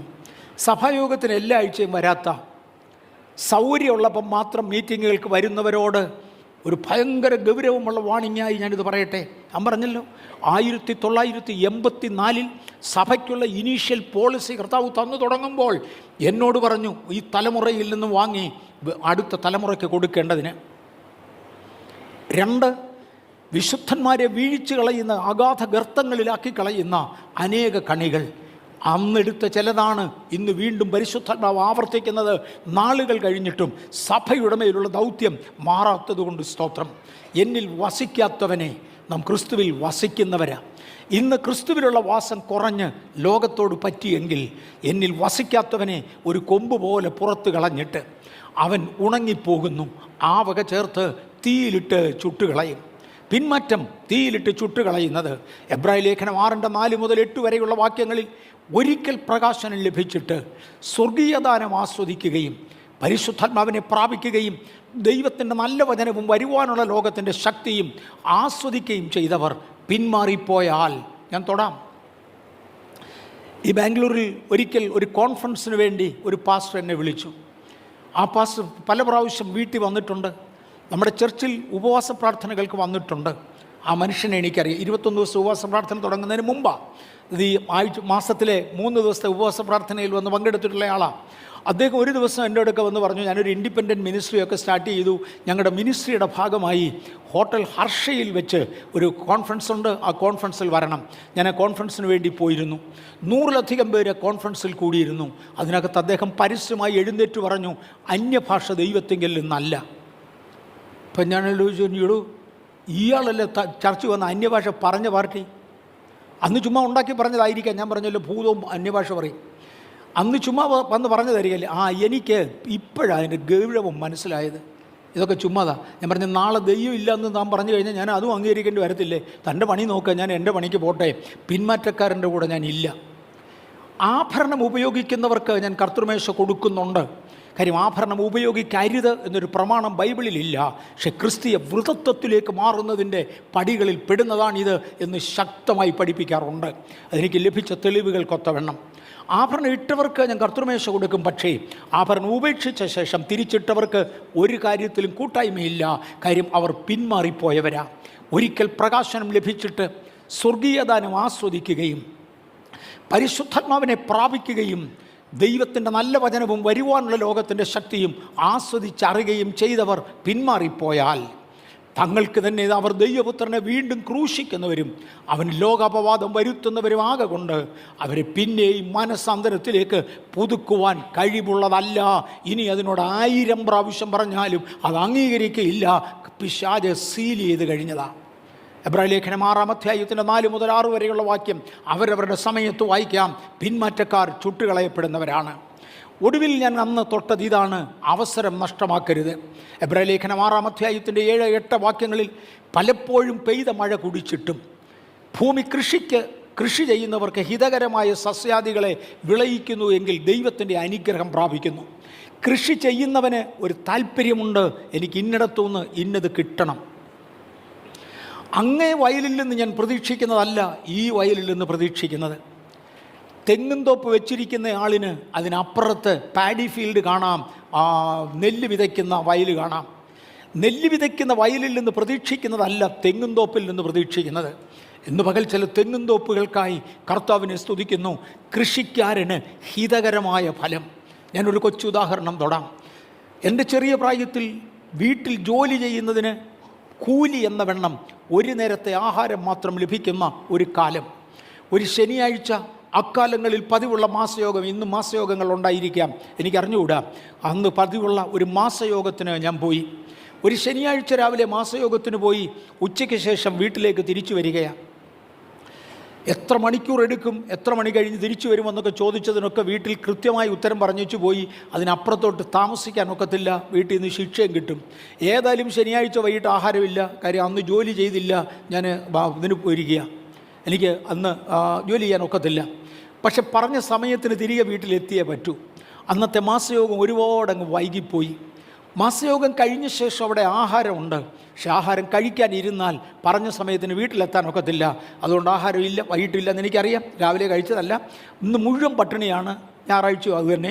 അത് തീരുമാനിച്ച് ഞാൻ വീട്ടിലോട്ട് തിരിച്ചു വരുന്ന വഴിയിറമ്പിൽ 2 ഷാരോനിലെ ശുശ്രൂഷകന്മാർ താമസിച്ചിരുന്നു. ഒന്ന് KC ശമൂലപ്പച്ചനാണ്, മറ്റേയാളിൻ്റെ പേര് ഞാൻ ഓർക്കുന്നില്ല. 2 പേർ താമസിച്ചിരുന്നു. അവർ 2 പേരും കൂടെ എന്നോട് പറഞ്ഞു ഇങ്ങോട്ട് കയറാൻ പറഞ്ഞ് അവരുടെ ഫെയ്ത്ത് ഹോമിലോട്ട് കയറി. ഒരു 3 ഏത്തപ്പഴം എടുത്ത് എൻ്റെ മുമ്പിൽ വെച്ചു. ഞാൻ എവിടെയാണ് പറയുന്നത്? കൃഷിക്കാരന് അഹിതകരമായ ആഹാരം വിളയിക്കുക, അവിടെയാണ് ഞാൻ നിൽക്കുന്നത്. ഒരു 3 ഏത്തപ്പഴം എടുത്ത് മുമ്പിൽ വെച്ച് എന്നോട് പറഞ്ഞു എടുക്കൊരെണ്ണം, എനിക്ക് വീട്ടിൽ നിന്ന് ആഹാരം കിട്ടത്തില്ലെന്ന് അവർക്ക് നന്നായി അറിയാം. അപ്പം ഞാൻ പറഞ്ഞു ഉപദേശിമാരെ വേണ്ട, എനിക്ക് തിങ്കളാഴ്ച വൈകിട്ട് ആഹാരം കിട്ടും. നിങ്ങളുടെ ഇന്നത്തെ സ്ഥിതി, അക്കാലത്തെ ഉപദേശിമാരുടെ ജീവിത രീതികൾ എനിക്കറിയാം, വളരെ ബുദ്ധിമുട്ടാണ്. നിങ്ങളുടെ ഇന്നത്തെ സ്ഥിതിയിൽ നിങ്ങൾക്കിനി എത്ര നാൾ കഴിഞ്ഞാണ് ഒരു പഴം കിട്ടുന്നതെന്ന് ആർക്കറിയാം? കാര്യം നിങ്ങൾ കർത്താവിന് വേണ്ടി അധ്വാനിക്കുന്നവരാ. എനിക്ക് തിങ്കളാഴ്ച വൈകിട്ട് ആഹാരം ഉണ്ടെന്നുള്ളത് ഉറപ്പാണ്. അതുകൊണ്ട് ഞാൻ നിങ്ങളുടെ പഴം എടുക്കത്തില്ല. പാസ്റ്റർ KC ശമൂലനെ ഒരുപാട് നിർബന്ധിച്ച് ഇല്ല മോനെ എടുക്കണമെന്ന് പറഞ്ഞു. ഞാൻ പറഞ്ഞില്ല, കാര്യം നിങ്ങൾക്ക് അടുത്ത നേരത്തേക്കുള്ളതുണ്ടോ? ഇവിടെ അങ്ങനെയൊക്കെ ചോദിക്കാതെ ഇല്ലെന്ന് എനിക്കറിയാം. നിർബന്ധിച്ചു, ഞാൻ എടുക്കത്തില്ലെന്ന് തീർത്തു പറഞ്ഞപ്പോൾ അദ്ദേഹം എന്നോട് പറഞ്ഞു, കുഞ്ഞേ, ഒരു വാഴ വെച്ചാൽ ആ വർഷം അതിൽ നിന്നൊരു ഫലം പ്രതീക്ഷിക്കുന്നു. ആ വർഷം അതിൻ്റെ നിന്നൊരു കൊല കിട്ടിയില്ലെങ്കിൽ കൃഷിക്കാരൻ ദുഃഖിക്കും. പക്ഷെ ഒരു തെങ്ങ് വെച്ചാൽ ആ വർഷം അതിൽ നിന്നൊരു ഫലമില്ല. പക്ഷെ തെങ്ങ് ഫലം കായ്ച്ചു തുടങ്ങിയാൽ അത് നിന്ന് കായ്ക്കും. നീ പെന്തക്കോസ് മണ്ഡലത്തിന് ഇന്ന് കായ്ച്ചു തീരുന്ന ഒരു വാഴയല്ല, നിന്ന് കായ്ക്കുന്ന ഒരു തെങ്ങായിരിക്കും. അതുകൊണ്ട് അന്ന് ഫലം കായ്ക്കുവാൻ ഇന്ന് ഇത് എടുത്തേ മതിയാകും. ആ നിർബന്ധത്തിൻ്റെ പുറത്ത് ഞാൻ അവരുടെ കയ്യിൽ നിന്ന് ഒരു പഴം വാങ്ങി തിന്നു. കൃഷിക്കാരൻ പ്രതീക്ഷിക്കുന്ന ചില ഫലങ്ങളുണ്ട്. ദൈവത്തിൻ്റെ മഹാകരുണയാൽ പാസ്റ്റർ കെ.സി. ശമൂവേൽ അവർ മരിക്കുന്നതിന് മുന്നമേ ഞങ്ങളുടെ കൂടെ ഡൽഹി വരാനും ചില നാളുകൾ താമസിക്കാനും ഞങ്ങളുടെ സന്തോഷത്തിനൊത്തവണ്ണം അദ്ദേഹത്തെ ശുശ്രൂഷിച്ച് യോഗ്യമായി യാത്ര അയക്കാനും അത് പെന്തക്കോസ് മണ്ഡലത്തിൽ ഒരു തെങ്ങാണെന്ന് പറയുവാനും കർത്താവിടയാക്കി. ഇന്ന് പകൽക്കാലം ദൈവം നട്ട തെങ്ങുകൾ എൻ്റെ കൂടെ ഇരിപ്പുണ്ട്. നിങ്ങൾ ഈ പ്രാവശ്യത്തേക്ക് അരി വാങ്ങിച്ചെന്ന് പറഞ്ഞിട്ട് നിങ്ങൾക്ക് രക്ഷയില്ല. നിങ്ങൾ ഇപ്രാവശ്യം 2 പഴം കഴിച്ചു എന്ന് പറഞ്ഞിട്ട് അർത്ഥമില്ല. കൃഷിക്കാരന് ഹിതകരമായ ആഹാരം വിളയിക്കുന്നില്ലെങ്കിൽ, ആ പദം ആവർത്തിക്കട്ടെ, എബ്രായർ 6:7, പലപ്പോഴും പെയ്ത മഴ കുടിച്ചിട്ടും ഭൂമി കൃഷി ചെയ്യുന്നവർക്ക് ഹിതകരമായ സസ്യാദികളെ വിളയിക്കുന്നു എങ്കിൽ ദൈവത്തിൻ്റെ അനുഗ്രഹം പ്രാപിക്കുന്നു, ഇല്ലെങ്കിൽ അനുഗ്രഹം പ്രാപിക്കത്തില്ല. മുള്ളും പറക്കാരെയുമാണ് മുളപ്പിച്ചതെങ്കിലോ അത് കൊള്ളരുതാത്തതിനും ശാപത്തിനടുത്തതും ആകുന്നു, ചുട്ടുകളകയത്രേ അതിൻ്റെ അവസാനം. ഒത്തിരി പഠനമുണ്ട്. ബൈബിൾ സ്കൂളുകളിൽ പോകുന്നതിനെക്കുറിച്ച് ഞാൻ ഒരു വാക്ക് പറയട്ടെ. നമ്മുടെ ചർച്ച് പല ബൈബിൾ സ്കൂളുകളെ സപ്പോർട്ട് ചെയ്യുന്നുണ്ട്. പണ്ട് ഒത്തിരി കൂടെ ചെയ്തിരുന്നു, ഇന്ന് അത്രയും ചെയ്യുന്നില്ലെങ്കിലും ചെയ്യുന്നുണ്ട്. എനിക്ക് തോന്നുന്നത് ചിലപ്പോൾ തിരിച്ചായിരിക്കും, ഇന്നായിരിക്കും കൂടുതൽ ചെയ്യുന്നത് പല ബൈബിൾ സ്കൂളുകൾക്ക്. അനേക ദൈവമക്കളുടെ പണമാണ് ഒരുത്തൻ ബൈബിൾ സ്കൂളിൽ പഠിച്ചെന്ന് പറയുന്നത്. മറക്കരുത്, ലോകത്തിൻ്റെ കോളേജുകളിൽ ചെന്ന് ചേരുന്നവർക്ക് ഹെവി ഡൊണേഷനും മറ്റു പലതുമുണ്ട്. ബൈബിൾ സ്കൂളുകളിൽ ചേരുന്നവർക്ക് അതില്ല. പലയിടത്തുനിന്നും ആഹാരം ഇങ്ങോട്ട് കൊടുത്ത് പഠിപ്പിക്കുക. ഇത് ചുമ്മാതെ വരുന്നതല്ല. അവിടെയും ഇവിടെയും ദൈവസഭകൾ ചെലവ് ചെയ്യുന്നത് കൊണ്ടാണ്. നമ്മളും ചെലവ് ചെയ്യുന്നവരാണ്. മറക്കണ്ട, വിദ്യാഭ്യാസം ലഭിച്ച ശേഷം, ബൈബിൾ സ്കൂളിൽ പഠിച്ച ശേഷം പരിശുദ്ധാത്മാവിന് വിരോധമായി തിരിയുന്നവരോടും ദൈവിക സുവിശേഷ പ്രമാണത്തിന് വിരോധമായി തിരിയുന്നവരോടും പറയട്ടെ, മുള്ളും പറക്കാരെയുമാണ് നിങ്ങൾ മുളപ്പിച്ചതെങ്കിലോ. വീണ്ടും ഒന്നുകൂടെ വരാം. കൃഷിക്കാരന് ആഗ്രഹിക്കുന്ന ഫലം പുറപ്പെടുവിക്കുന്നെങ്കിൽ അത് അനുഗ്രഹിക്കപ്പെടും. ആഗ്രഹിക്കുന്ന ഫലം പുറപ്പെടുവിക്കുന്നില്ലെങ്കിൽ ശപിക്കപ്പെടുമെന്ന് പറഞ്ഞില്ല. പകരം മുള്ളും പറക്കാരെയും മുളപ്പിച്ചാലോ, എടാ നീ അങ്ങ് മിണ്ടാതിരുന്നേ കുഴപ്പമില്ലായിരുന്നു. മുള്ളും പറക്കാരെയും മുളപ്പിച്ചാലോ ശാപത്തിനടുത്തതാണ്, ചുട്ടുകളകയാണ് അതിൻ്റെ അവസാനം. വിശുദ്ധന്മാരെ, നമ്മെ ദൈവകൃപയിൽ നിന്ന് വീഴിക്കുവാൻ പിശാചിനെ അനുവദിക്കരുത്. തെറ്റിക്കുക എന്നാൽ എന്താണ്? ഏകാഗ്രതയും നിർമ്മലതയും ഇല്ലാതെയാക്കുക. ഹവ്വായെ ഉപായത്താൽ ചതിച്ചതുപോലെ. ആ വാക്കുകൾ ഞാൻ നിൽക്കാൻ പോകുകയാണ്. കഴിഞ്ഞ ആഴ്ച വാചകത്തിൻ്റെ അകത്തോട്ട് കയറിയില്ല. ഹവ്വായെ ഉപായത്താൽ ചതിച്ചതുപോലെ. ഹവ്വായുടെ അടുക്കലത്തെ ഉപായം എന്തായിരുന്നു? പിശാച് പ്രിറ്റൻഡ് ചെയ്തു, ഐ നോ എവറിതിങ്. നിങ്ങൾ ദൈവത്തെപ്പോലാകും. ദൈവത്തെപ്പോലാകുവാൻ ഒരുത്തനെ പ്രേരിപ്പിച്ചതാ. അതായിരുന്നു വഞ്ചനയുടെ ഗൗരവം. നിങ്ങൾ നല്ല ക്രിസ്ത്യാനികളായി മാറുവാൻ, വലിയ വിശുദ്ധന്മാരായി മാറുവാൻ ഞാൻ പറയുന്നത് പോലെ ചെയ്യുമെന്ന് പറഞ്ഞ് ഹവ്വായെ ഉപായത്താൽ ചതിച്ചതുപോലെ. ദൈവം നിങ്ങളോട് വാസ്തവമായി കൽപ്പിച്ചോ? ഈ വാക്കിൻ്റെ വ്യാഖ്യാനം ഇത് തന്നെയാണോ? ഇതിന് വേറെ അർത്ഥമില്ലേ, വ്യാഖ്യാനമില്ലേ? എൻ്റെ പൊന്നെ, കഴിഞ്ഞ ദിവസം ഒരു മാന്യയായ സഹോദരി ദൈവരാജ്യം വചനത്തിലല്ല ശക്തിയിലത്ര എന്തെന്ന് പോയി പഠിപ്പീനെന്ന് യേശു പറഞ്ഞ പദത്തെ വിശദീകരിക്കുമ്പോൾ വ്യാഖ്യാനിക്കാൻ ശ്രമിക്കുന്നത് കണ്ടു. അങ്ങനെയൊന്നും അല്ലെന്ന്. യേശു കള്ളനാ പോലും. യേശു പറഞ്ഞ പദം തെറ്റ പോലെ യവനാ വിവരമുള്ളതെന്നാണ് പറയുന്നത്.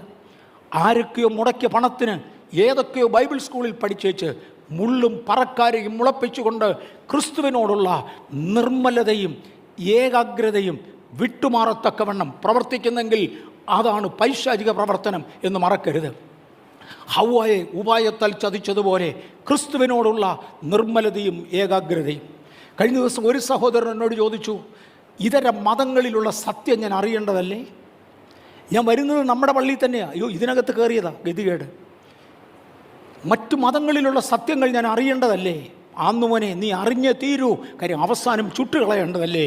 അതിനു മുമ്പേ ഇതെല്ലാം അറിഞ്ഞിരിക്കുന്നത് കൊള്ളാം. എനിക്ക് ലോകത്തിൽ അറിയാൻ വയ്യാത്ത ഒരുപാട് കാര്യങ്ങളുണ്ട്. നിങ്ങൾക്കെല്ലാം അറിയാമെന്ന് തോന്നുന്നുണ്ടോ? പൊട്ടാസ്യം സയനൈഡിൻ്റെ രുചി അറിയാവുന്ന എത്ര പേരുണ്ട്? എനിക്കറിയാൻ വയ്യാത്ത ഒരുപാട് കാര്യങ്ങളുണ്ട്. അത് എനിക്ക് അറിയണ്ടെന്ന് വെച്ചിരിക്കുക. കാര്യം അത് അറിഞ്ഞാൽ എനിക്ക് ജീവനാശമാണ്. അതുകൊണ്ട് പലതും എനിക്ക് അറിയണ്ട. കള്ളക്രിസ്തുക്കളും കള്ളപ്രവാചകന്മാരും എഴുന്നേൽക്കും. ആ പദം മറക്കരുത്. കള്ളക്രിസ്തുക്കൾ എഴുന്നേൽക്കും, കള്ളപ്രവാചകന്മാർ എഴുന്നേൽക്കും. പ്രവചനമെന്നാൽ ദൈവവചന വ്യാഖ്യാനമാണെന്ന് പറഞ്ഞുകൊണ്ട് ദൈവവചനത്തെ തെറ്റായി വ്യാഖ്യാനിക്കുന്നവരെ ഇത് ഡയറക്റ്റ്ലി ഹിറ്റ് ചെയ്യുന്നതാണ്. അതിൻ്റെ രണ്ടാം ഭാഗമാണ് പലപ്പോഴും പലരും ഉപയോഗിക്കാറുള്ളത്. കഴിയുമെങ്കിൽ വൃതന്മാരെയും തെറ്റിക്കേണ്ടതിന് വലിയ അടയാളങ്ങളും അത്ഭുതങ്ങളും കാണിക്കും. ഓർത്തുകൊള്ളുകയും, ഞാൻ മുൻപ് കൂട്ടി നിങ്ങളോട് പറഞ്ഞിരിക്കുന്നു. യേശു പറയുന്ന പദപ്രയോഗമാണ്. കള്ളക്രിസ്തുക്കളും കള്ളപ്രവാചകന്മാരും. ഞാൻ പറഞ്ഞ രണ്ടർത്ഥം അതിനുണ്ട്. കള്ളപ്രവാചകന്മാരെന്ന് പറയുന്ന ഒരു വിഭാഗം ഉപദേശം തെറ്റിച്ച് പഠിപ്പിക്കുന്നവരാ. അവരെ സൂക്ഷിച്ചോണം. പ്രവചനത്തിൽ ദൈവാത്മാവ് തന്നതല്ലാതെ കൂട്ടിച്ചേർത്ത് പറയുന്നവരും കയ്യിൽ നിന്നിട്ട് പറയുന്നവരും നിശ്ചയമായും അതിലുണ്ട്. ഇത് രണ്ടും ഒരുപോലെ ഉണ്ട് എന്ന് മനസ്സിലാക്കിക്കൊണ്ട് നേരെ നിൽക്കുവാൻ കൃപയിൽ നമുക്ക് ഏൽപ്പിക്കപ്പെടാം. ഒന്നുകിൽ ഓടുന്നവൻ്റെ ഓട്ടം നിർത്തിക്കളയുവാൻ, അല്ലെങ്കിൽ പുറകോട്ട് വീഴിക്കുവാൻ, ഒത്തില്ലെങ്കിൽ മുന്നോട്ട് തള്ളുവാൻ. ഈ 3 ആംഗിളുകൾ പിശാച് ഉപയോഗിക്കും.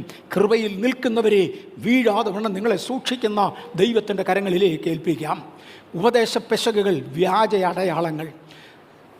സർപ്പം ഹൗവായ ഉപായത്താൽ ചതിച്ചതുപോലെ ക്രിസ്തുവിനോടുള്ള നിർമ്മലതയും ഏകാഗ്രതയും വിട്ട്, മോനെ ഇപ്പം ദൈവവചനം പഠിക്കാറുണ്ട്. വേറെ ഒരുപാട് കാര്യങ്ങൾ പഠിക്കാനുണ്ട്. പല മതങ്ങൾ. നിനക്ക് ദൈവവചനത്തെക്കുറിച്ച് എന്തറിയോ? പലതും പഠിക്കാനുണ്ട്. ക്രിസ്തുവിനോടുള്ള ഏകാഗ്രതയും നിർമ്മലതയും ആ പദങ്ങൾ വിട്ടുകളയരുത്.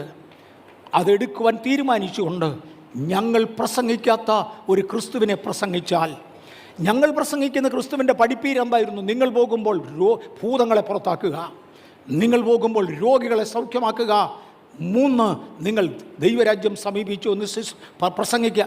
ഇതാണ് ഞങ്ങൾ പ്രസംഗിച്ച ക്രിസ്തു. ഞങ്ങൾ പ്രസംഗിച്ച ക്രിസ്തുവിനെ പ്രസംഗിക്കാതെ അത്ഭുതങ്ങളും അടയാളങ്ങളും വീര്യപ്രവൃത്തികളുമായി തൻ്റെ പ്രവൃത്തി ചെയ്ത ക്രിസ്തുവിനെ പ്രസംഗിക്കാതെ മറ്റൊരു ക്രിസ്തുവിനെ പ്രസംഗിക്കുന്നതിനാൽ ഞാൻ ഭയപ്പെടുന്നു. ഈ തെറ്റിച്ച് കളയുന്ന ചിന്താഗതികൾ ഹവ്വായിക്ക് തന്നെയല്ല ക്രിസ്തുവിനുണ്ടായിരുന്നെന്ന് മറക്കരുത്. ഈ ആശയത്തിൻ്റെ ഗൗരവത്തിൽ മനസ്സിലാക്കിക്കോണേ. ഇത് ഹവ്വായിക്ക് തന്നെയല്ല ക്രിസ്തുവിനുണ്ടായിരുന്നു. മത്തായിയുടെ സുവിശേഷം 4:1 മുതൽ 11 വരെ മുഴുവൻ വായിക്കുന്നില്ല. അനന്തരം അവൻ പിശാചിനാൽ പരീക്ഷിക്കപ്പെടേണ്ടതിന് യേശുവിനെ ആത്മാവ് മരുഭൂമിയിലേക്ക് നടത്തി. അവൻ 40 രാവും 40 പകലും ഉപവസിച്ച ശേഷം അവന് വിശന്നു. അപ്പോൾ പരീക്ഷകൻ അടുത്തു വന്നു, നീ ദൈവപുത്രനെങ്കിൽ ഈ കല്ല് അപ്പമായി തീരാൻ കൽപ്പിക്കുക. ആ രോഗിയെ ഒന്ന് സൗഖ്യമാക്കി കാണിച്ചേ. ഈ തളർന്നു കിടക്കുന്ന ആളിനെ ഒന്ന് എഴുന്നേപ്പിച്ച് വിട്ടേ. എന്നാൽ നീ ദൈവത്തിങ്കിൽ നിന്ന് വന്നവനെ ഇടപ്പിശാചെ പോടാ. ഹവ്വായിക്ക് തന്നെയല്ലേ പ്രയാസം ഉണ്ടായത്? ക്രിസ്തുവിനുണ്ടായി. ദൈവവചനത്തിൻ്റെ ദുർവ്യാഖ്യാനങ്ങൾ വേണ്ടാത്ത എക്സ്റ്റെൻഡിലേക്ക് പോകുവാൻ മത്തായിയുടെ സുവിശേഷം 4:10 യേശു അവനോട്, അവിടെ വരെയുള്ള ഭാഗം ഞാൻ അങ്ങ് വിടുകയാ, സാത്താനെ എന്നെ വിട്ടു പോ, എന്നെ വിട്ടു പോ. ആ വാക്ക് ESV എഴുതിയിരിക്കുന്ന ഇങ്ങനെയാണ്, ബി ഗോൺ സൈറ്റൻ, പോടേ. ഇവരോട് ന്യായം പറയേണ്ട കാര്യമില്ല, പോടേ. അതായിരുന്നു യേശു പറഞ്ഞത്. Get behind me Satan. ഇതാണ് ഒരു ജനറൽ ട്രാൻസ്ലേഷൻ. പിശാചേ എൻ്റെ കൂടെ നിൽക്കണ്ട, ഒരടി പുറകോട്ട് മാറുന്നില്ലേ. നിനക്ക് പല കാര്യങ്ങൾ കാണണമല്ലേ? ഞാൻ ദൈവപുത്രനാണെന്ന് തെളിയിക്കേണ്ടതിന് മേളിൽ നിന്ന് താവോട്ട് ചാടി കാണിക്കണമല്ലേ? കല്ലപ്പമാക്കി കാണിക്കണമല്ലേ? Get behind. മാറുന്നില്ല. നിന്നോട് മറുപടി പറഞ്ഞിട്ട് കാര്യമില്ല.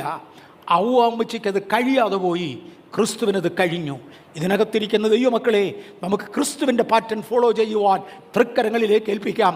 അയോഗ്യമായ പലതിനോടും ഗെറ്റ് ലോസ്റ്റ് എന്ന് പറയുവാൻ നമുക്ക് കഴിഞ്ഞേ മതിയാകൂ. സഭയുടെ സ്റ്റാൻഡ് അതാണ്, ദൈവത്തിൻ്റെ വചനം അതാണ്. വേഷം മാറുന്ന സാത്താനുണ്ടെന്ന് മറക്കരുത്. 2 കൊരിന്ത്യർ 11:14 സാത്താൻ താനും വെളിച്ചദൂതൻ്റെ വേഷം ധരിക്കുന്നുവല്ലോ. ഇനി ഞാൻ മറുസൈഡിലോട്ട് തിരിയുക.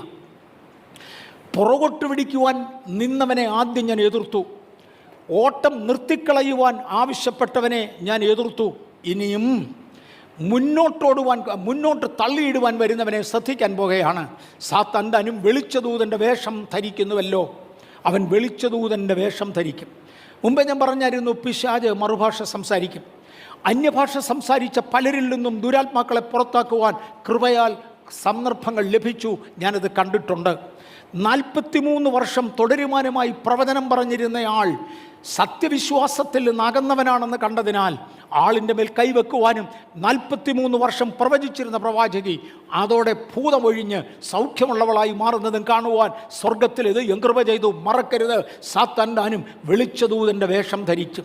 വെള്ള ഉടുപ്പൊക്കെ ഇട്ടുകൊണ്ട് പരിശുദ്ധാത്മാവിനെതിരെ ദൂഷണം പറയുന്നവനിലും വ്യാപരിക്കുന്നത് ഇതേ പിശാച. മറക്കരുത്. നേരെ നിൽക്കുവാൻ കർത്താവ് നമുക്ക് കൃപ തരട്ടെ. ആകയാൽ അവൻ്റെ ശുശ്രൂഷകന്മാർ നീതിയുടെ ശുശ്രൂഷകന്മാരുടെ വേഷം ധരിച്ചാൽ അതിൽ അതിശയമില്ല. അവരുടെ അവസാനം അവരുടെ പ്രവൃത്തികൾക്കൊത്തതായിരിക്കും.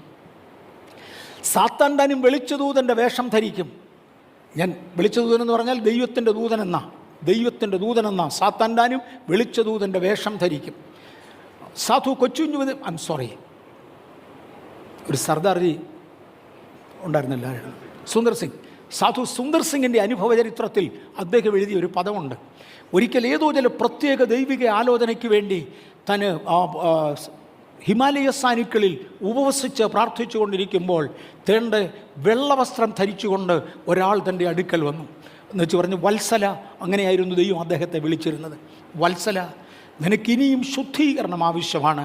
അത് കഴിഞ്ഞ ശേഷം മാത്രമേ എനിക്കിതിൻ്റെ അടുത്തേക്ക് വരാനൊക്കത്തുള്ളൂ. അദ്ദേഹത്തിൻ്റെ ജീവിത വിശുദ്ധിയെക്കുറിച്ച് അദ്ദേഹത്തിന് അറിയാം. തൻ്റെ സാക്ഷ്യം തനിക്കുണ്ട്. അന്നേരത്താണ് ഒരു ശക്തി വന്ന് പറയുന്നത്, വത്സല, ഇനിയും നിനക്ക് ശുദ്ധീകരണം ആവശ്യമുണ്ട്. അത് കഴിഞ്ഞെങ്കിലേ നിനക്ക് എൻ്റെ അടുക്കൽ വരാനൊക്കത്തുള്ളൂ. അദ്ദേഹം ഒരു ഒറ്റ ശാസനം ശാസിച്ചു, പൈശാചെ സ്ഥലം വിടാമെന്ന് പറഞ്ഞു. ആ ശക്തി അപ്രത്യക്ഷമായി. സാത്താനും വെളിച്ചദൂതൻ്റെ വേഷം ധരിക്കും, എൻ്റെയും നിങ്ങളുടെയും അടുക്കൽ വരും. അവൻ്റെ ശുശ്രൂഷക്കാർ നീതിയുടെ ശുശ്രൂഷകന്മാരുടെ വേഷമണിയും. വെള്ള ഉടുപ്പിട്ടുകൊണ്ട് പ്രൈസ് ദി ലോർഡ് എന്നൊക്കെ പറഞ്ഞുകൊണ്ട് തുടങ്ങുമ്പോൾ ഇവനും ആത്മീയനാണെന്നങ്ങ് തോന്നിപ്പോവും. ദൈവകൃപ കൂടിയിരിക്കട്ടെ എന്ന് പറയുമ്പോൾ ഇവനും ആത്മീയനാണല്ലോ എന്ന് തോന്നിപ്പോവും. അകത്തുനിന്ന് വരുന്നതോ പരിശുദ്ധാത്മാവിനെതിരെയുള്ള വിഷത്തിൻ്റെ ചീറ്റല. ആവശ്യമുള്ള ന്യായങ്ങളൊക്കെ ഉദ്ധരിക്കും. ദൈവമക്കൾ ദയവായി അറിയുക, നാം വീഴാതിരിപ്പാൻ കർത്താവ് നമ്മെ സൂക്ഷിക്കട്ടെ. ക്രമം തെറ്റിയതൊന്നും നമുക്കുള്ളതല്ല. ഞാൻ ഇവിടുന്ന് എളുപ്പം അങ്ങ് മാറട്ടെ. നമുക്ക് പോരാട്ടമുള്ളത് ജഡരക്തങ്ങളോടല്ല. ഭൂമിയിലൊരൊറ്റ ആളിനോട് പോലും എനിക്ക് പോരാട്ടമില്ല. നമുക്ക് പോരാട്ടമുള്ളത് സ്വർലോകങ്ങളിലെ ദുഷ്ടാത്മസേനയോടാണ്. അവനാണ് ഈ വേലയെല്ലാം മനുഷ്യരെ കൊണ്ട് കാണിപ്പിക്കുന്നത്. പരിശുദ്ധാത്മാവ് എടുത്തു പറഞ്ഞതുകൊണ്ട് ഞാൻ എഴുതി വെച്ചേർത്ത ഒരു പദമായത്. ഞാൻ വേഗം വരുന്നു, നിൻ്റെ കിരീടം വേറെ ആരും എടുക്കാതെ സൂക്ഷിച്ചു. കഴിഞ്ഞ ആഴ്ച ഞാൻ തൊട്ടു, ഇച്ചിരി താവിട്ട് പോവാം. Your crown and your portion. നിനക്കുള്ളത് മുറുകെ പിടിച്ചുള്ള കിരീടം തന്നെയൊന്നുമല്ല, നിനക്ക് പലതുമുണ്ട്. നിനക്കൊരു വെള്ളവസ്ത്രമുണ്ട്, നിനക്കൊരു സൽപ്പേരുണ്ട്, നിൻ്റെ നെറ്റിമേൽ പിതാവിൻ്റെ നാമമുണ്ട്, നിനക്ക് പല ദൈവകൃപയുണ്ട്. നിനക്കുള്ളത് ഒന്നും നഷ്ടമാകാതെ. വെളിപ്പാട് പുസ്തകം 3-ാം അധ്യായം 11-12 വാക്യങ്ങൾ. ഞാൻ വേഗം വരുന്നു, നിൻ്റെ കിരീടം ആരും എടുക്കാതിരിപ്പാൻ നിനക്കുള്ളത് പിടിച്ചുകൊള്ളുക. ജയിക്കുകയും ഞാൻ കൽപ്പിച്ച പ്രവൃത്തികളെ ജയിക്കുന്നവനെ ഞാൻ എൻ്റെ ആലയത്തിലെ തൂണാക്കും. ആ പദത്തിലൊന്ന് നിന്നോട്ടെ. ഇവിടെ ഈ സഭയ്ക്കുള്ള ലേഖനം എഴുതി തുടങ്ങുമ്പോൾ, വെളിപ്പാട് പുസ്തകം 3-ാം അധ്യായത്തിൽ ഈ സഭയ്ക്കുള്ള ലേഖനം എഴുതി തുടങ്ങുമ്പോൾ, നിനക്ക് അല്പമേ ശക്തിയുള്ളൂ, നിനക്ക് ബലം തീരെയില്ല എന്ന് പറഞ്ഞ് അങ്ങോട്ട് തുടങ്ങുന്നേ. ബലഹീന വിശ്വാസി എന്ന് അഡ്രസ്സ് ചെയ്തുകൊണ്ട് അങ്ങോട്ട് തുടങ്ങുന്നേ. എങ്കിലും നിനക്കൊരു ഗുണമുണ്ട്, എൻ്റെ നാമം മുറുകെ പിടിച്ചു, എൻ്റെ വചനം നീ കാത്തു, അതിൽ നിന്ന് നീ പോയില്ല. പലരും ഇടത്തോട്ടും വലത്തോട്ടും നിന്നെ ആട്ടിയും ഇളക്കിയും നോക്കിയെങ്കിലും നീ വീണില്ല.